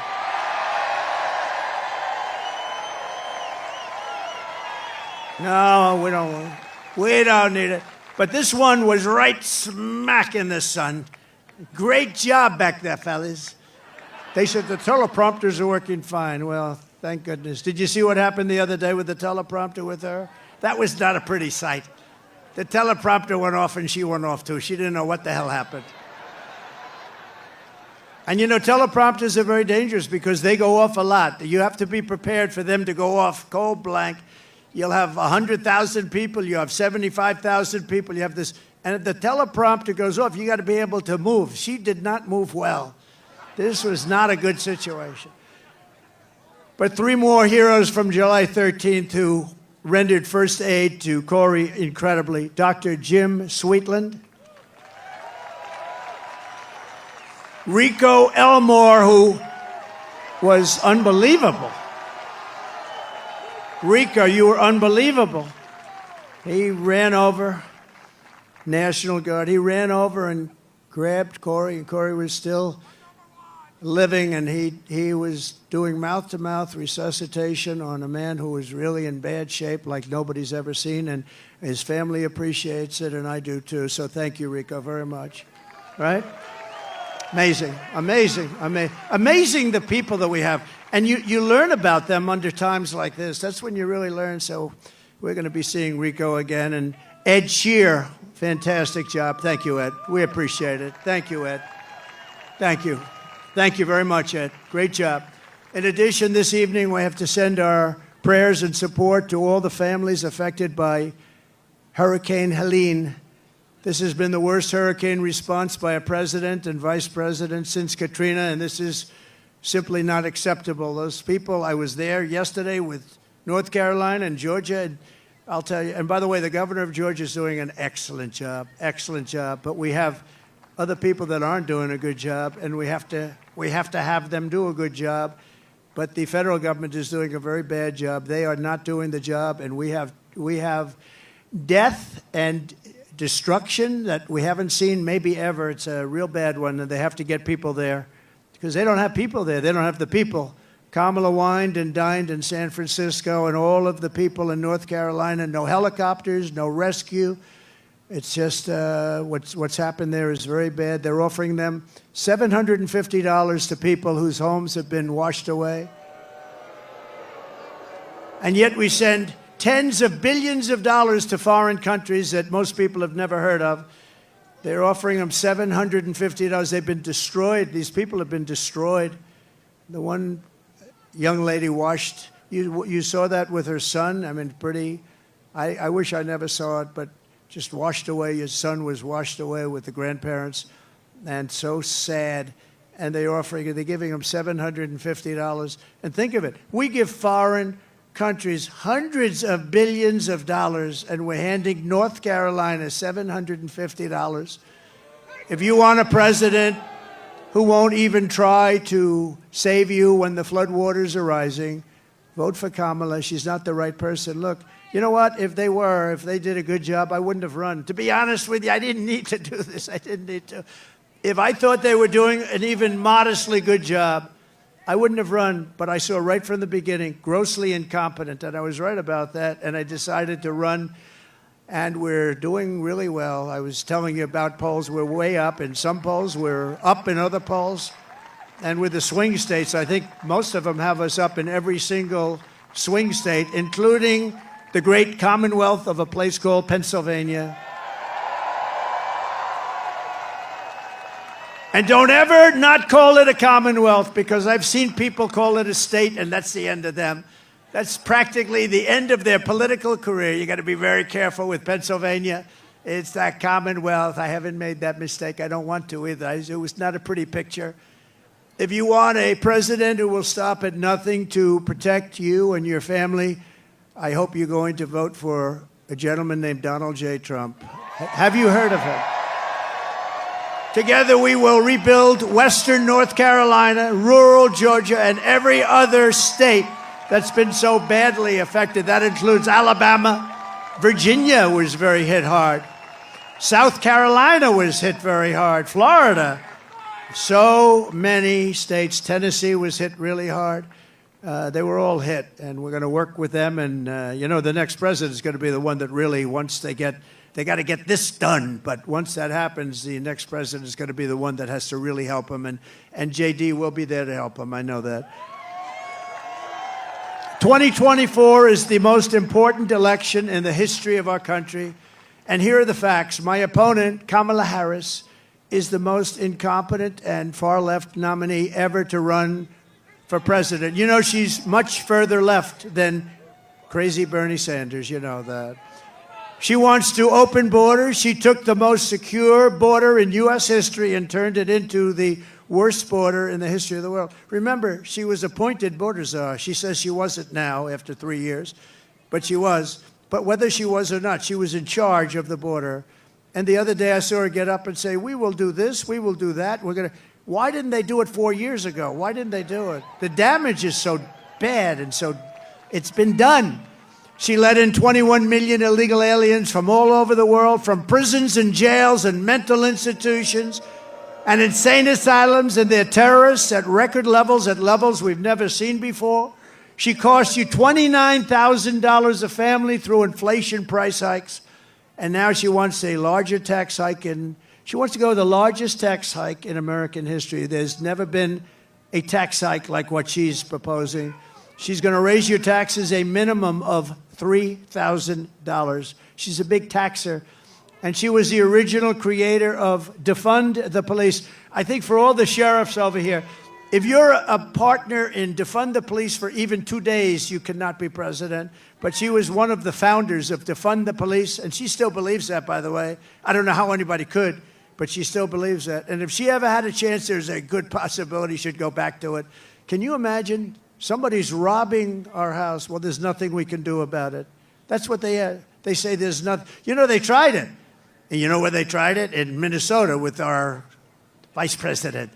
And it wasn't working out too well. It was working out very well for the robbers and the criminals. That's the only one it was working out well for.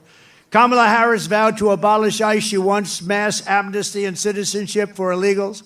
And worst of all, she lost, and this is maybe the worst thing in the whole, that nobody talks, the fake news won't mention it.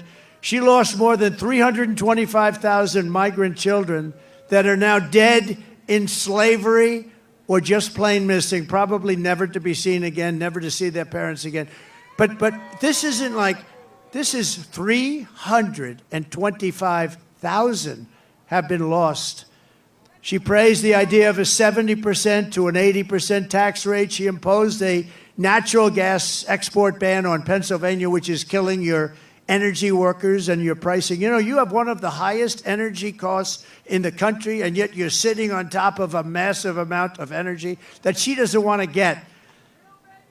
It's been a disaster for your state, and now she's vowed repeatedly. Now, all of a sudden, she changed her mind. But when, you know, with politicians, it's always the first statement that comes out to be the one they want. So she spent 14 years knocking fracking. We're never going to have fracking. We're not going to frack. All of a sudden, a little while ago, she came out, I love fracking very much. No, she'll go back to it. And she even endorsed free sex changes for illegal aliens in detention at taxpayer expense. I don't think Elon likes that idea. These are not ideas that Elon Musk likes too much. And it was just announced yesterday in California, and he took this one from me. I'm so upset. But think of it, that the far less than average governor, Gavin Newsom, has banned any and all ID requirements from voting and registering to vote. You're not even allowed to mention the fact, Elon, you're not allowed to mention the fact. You can't say, may I see your ID? If you do, it's a criminal act. This is a takeover of the country. You're not allowed to ask for an ID. If you do, it's a criminal count. Other Democrat states are following. This is only so they can cheat. There's only one thing that you do this for, so that you can cheat on elections. There's no other conceivable reason. Kamala Harris is a radical left Marxist. She is a woman that's not respected in Congress. She was laughed at Congress. Nobody thought she could win. You know, they did a coup. Whether you like him or not, I'm not a particularly big fan, but we had a debate, and the debate ended, and all of a sudden they come to him and they say, we want you out. You're not going to win the election. And he said, I don't want to get out. He got 14 million votes. If you believe in democracy or a system, he got 14 million votes. And she got none. She was the first one out, 22 candidates, and she never made it to Iowa. She quit before Iowa, and now she's running, and that's okay. But, you know, we spent $150 million beating Biden, and as soon as he was down and out for the count, they said, let's take him out. We'll give somebody else to run. Never happened before. We do a lot of firsts, I will tell you. We do a lot of firsts. But she's a person that rated even worse in every statistic than any other senator. She was rated at the bottom of the U.S. Senate. She's destroyed everything she touched, but the good news is that we have a plan to fix it. We're going to fix it. We're going to fix it fast. Nobody is going to stand for open borders. Nobody is going to stand for a bad military. Nobody is going to stand for education that's not proper. We're moving education back to the states. You're going to be running your own education. So we have, you know, in education, so important is what's more important than education, but we rank at the bottom of every list. They rank 40 major countries. We're at the bottom, but we're top of the list as the cost per pupil. We spend more per pupil, per student, than any other country anywhere in the world. So we're number one in that, and we're number 38, 39, or 40 every single time. And you have Denmark, you have Sweden, you have Norway, you have China. It's always a top 5. Can you believe it? China's a top 5. That's amazing. But we're going to move our education back to the states. So places like Indiana and Iowa and Idaho and states that you don't even hear too much of because they're so good and so well run, they're going to run their own education. And you know what's going to come out of that? A Denmark, a Norway, a Sweden, maybe, I don't even know, China. Can you imagine China with 1.4 billion people is a top 5, and we're close to 40. We are 40 sometimes. Starting on day 1, I will seal the border and stop the migrant invasion into our country. We will begin the largest deportation operation in the history of the United States. Dwight Eisenhower right now has that record. It's not, and by the way, it's not something I want to do. I dread having to do it, but we have no choice. What they've done to our country is not even believable, especially the criminals, the criminal element that's in our country. And again, all over the world, crime rates are down because they've taken their criminals and they've dumped them into the United States. And you know what? I would have been worse than them. I would have had it done even faster. They've dumped them into the United States of America, and that's what we have. And it's dangerous out there. We're getting them out. We're getting them out quickly. And we will defeat inflation, and we will make America affordable again. And it's going to start with liquid gold. We have more liquid gold, oil, and gas under our feet than any nation in the world, including Saudi Arabia and Russia. We will become energy independent like we were just 4 years ago. You know, 4 years ago, we were energy independent. Can you believe it?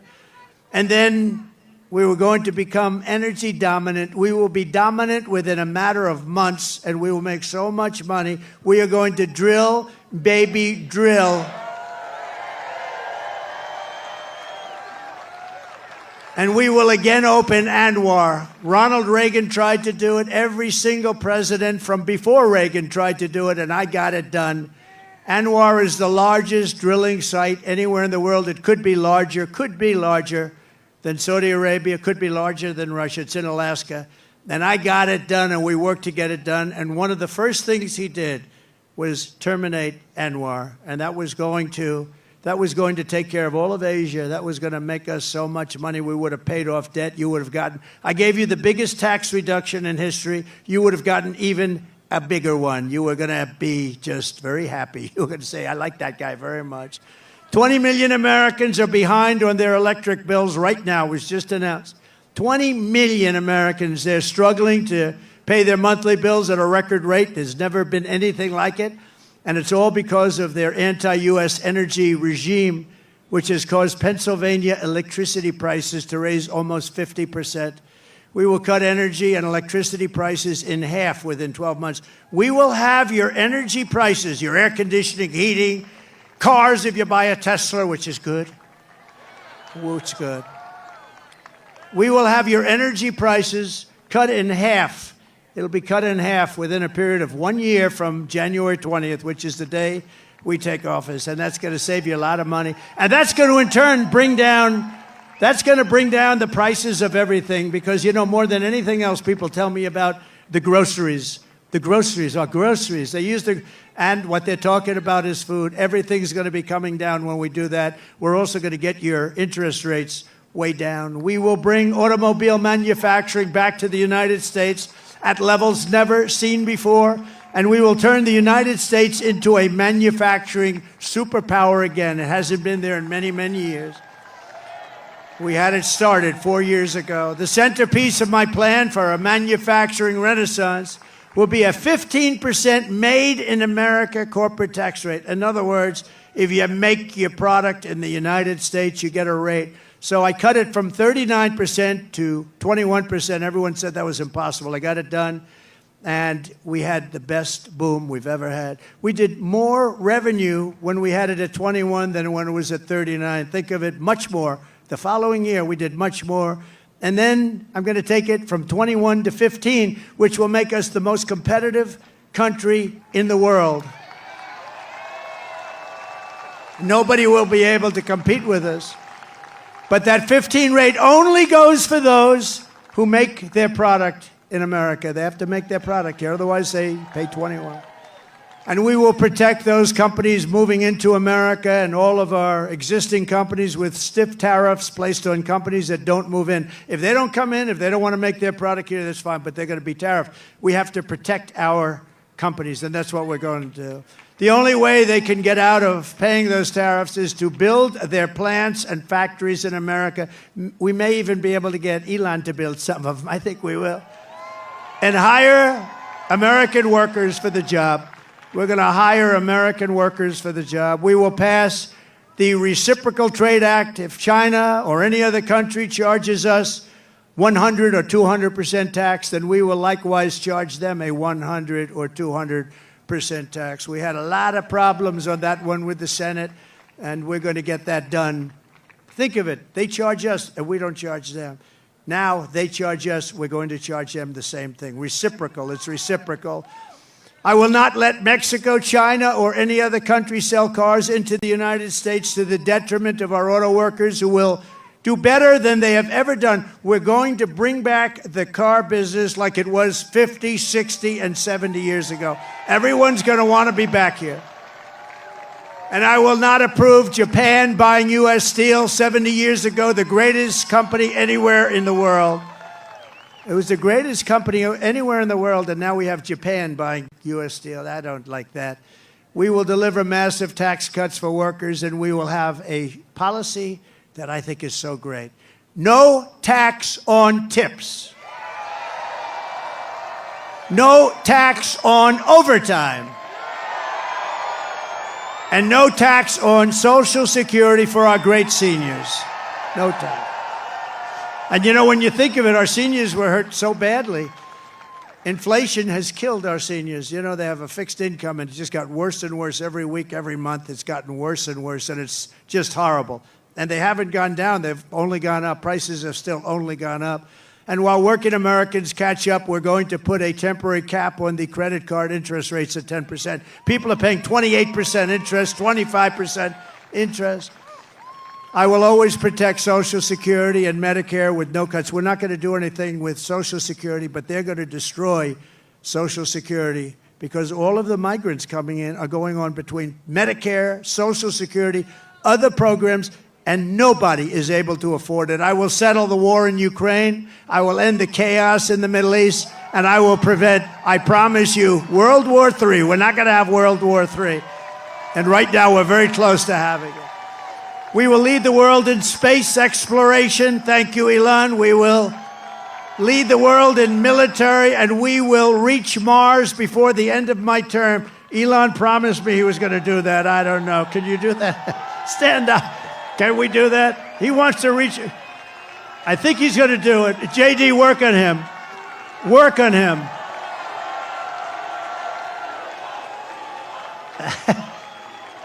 Work on him. JD is working on Elon. Now, he told me that we're going to win, and he's going to reach Mars by the end of our term, which is a big thing. Before China, before anybody, right? And my money's on that guy right there. We will rebuild our cities, including Washington, D.C., making them safe, clean, and beautiful again. And we will keep the U.S. dollar as the world's reserve currency. It's losing right now. It's losing right now, but I'll be able to do it. Other people won't. I'll tell these countries as they leave us I say, you want to do business in the United States? You're going back into the reserve currency. And if you don't, we're going to charge you a big, fat, beautiful tax to do business in the United States.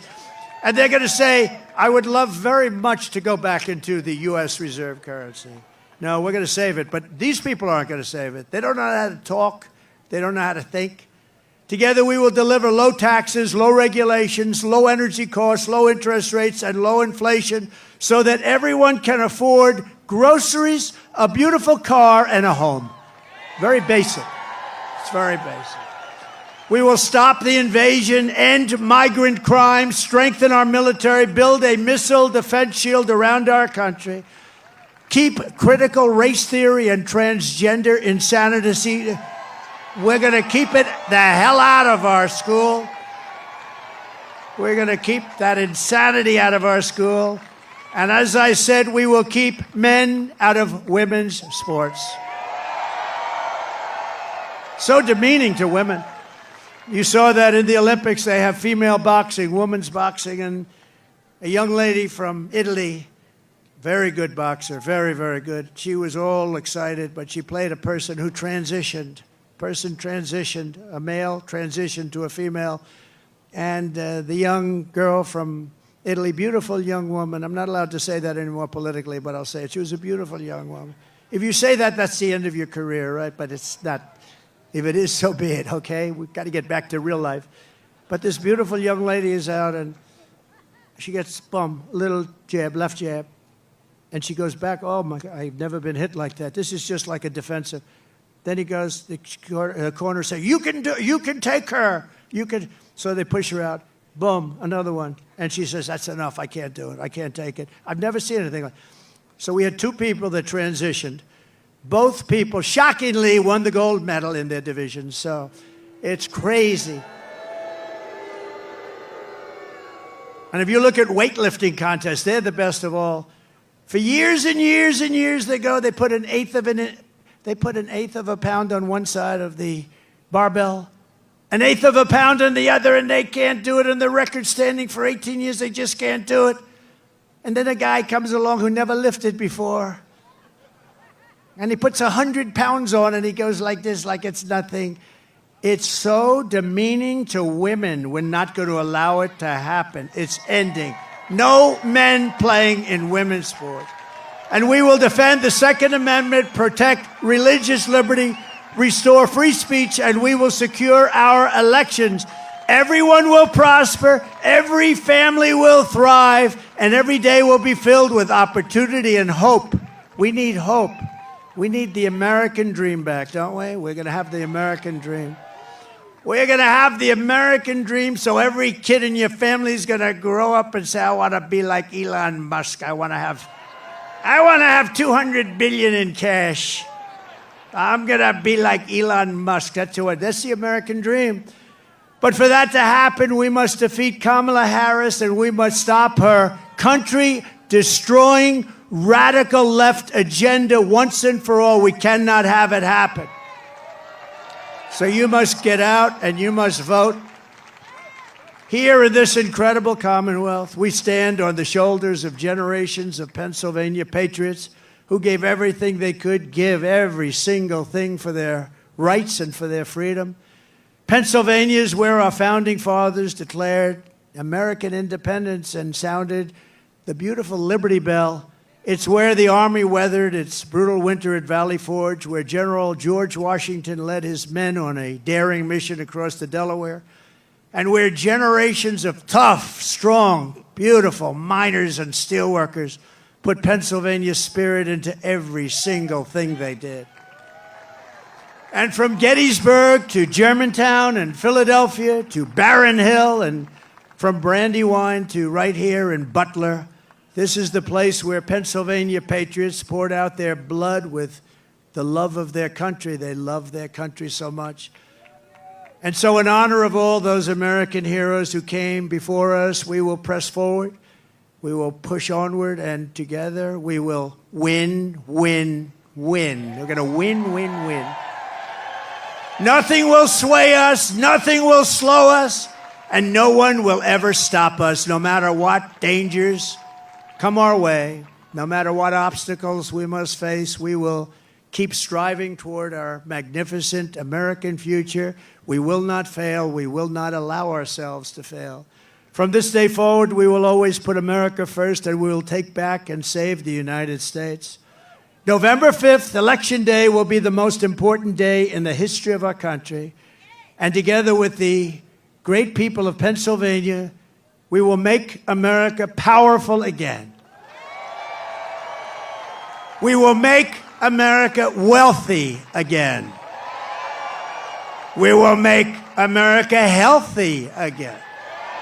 We will make America strong again.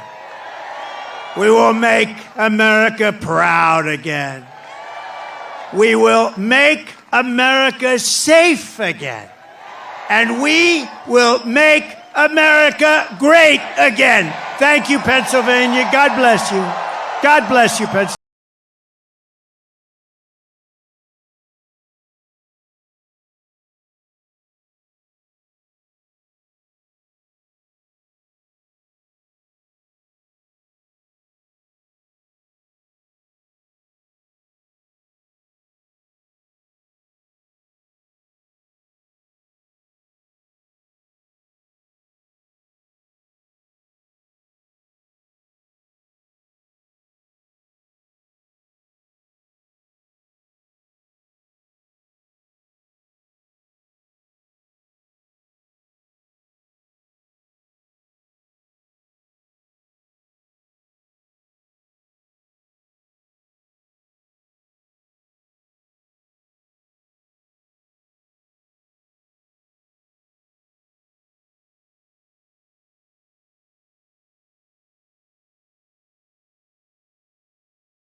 stanza, guardati le stelle che tremano d'amore e di speranza.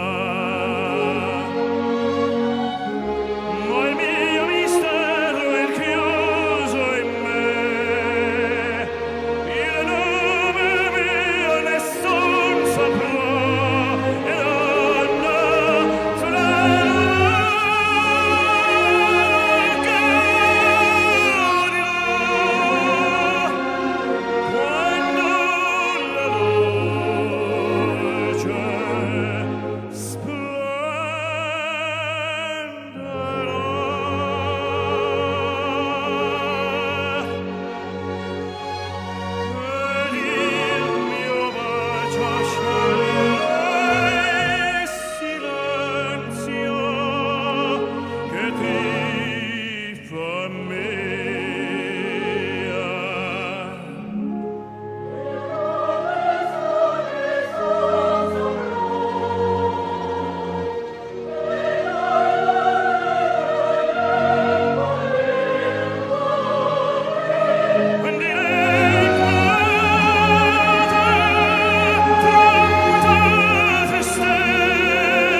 USA!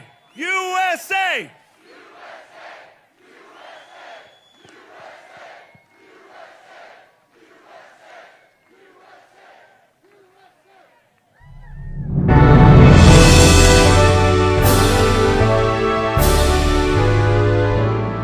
Oh, beautiful for spacious skies, for amber wit of grain, for purple mountains of majesty, above the fruited plain. America, America, God shed His grace on thee, and crown thy good with brotherhood from sea to shining sea.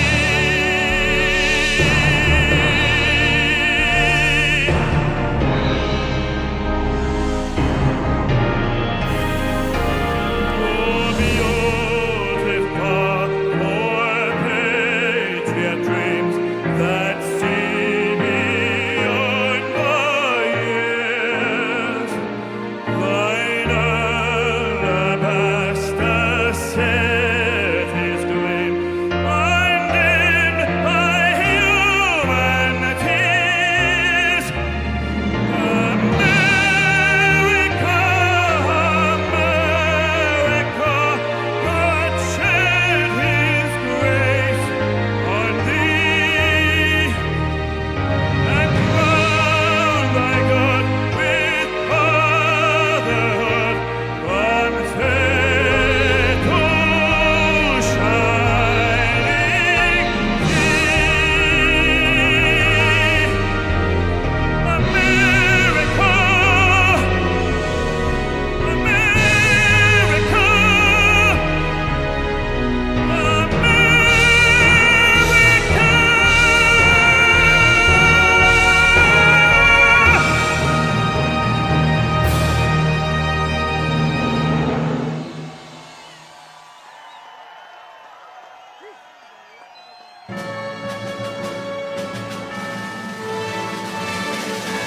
Lord my God, when I in awesome wonder consider all the worlds thy hands have made, I see the stars, I hear the rolling thunder, thy power throughout the universe display.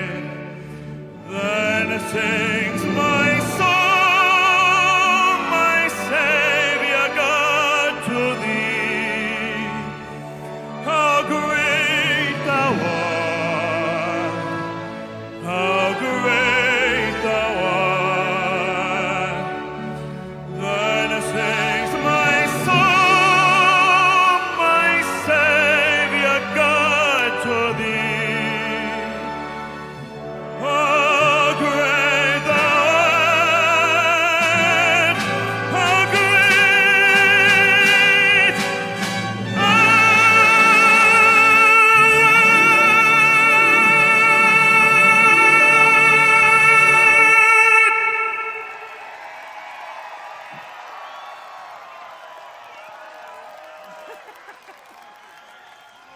Okay, you all know this one. Here we go. You're all joining in with me. Here we go.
one more time for the 47th President of the United States, Donald J. Trump!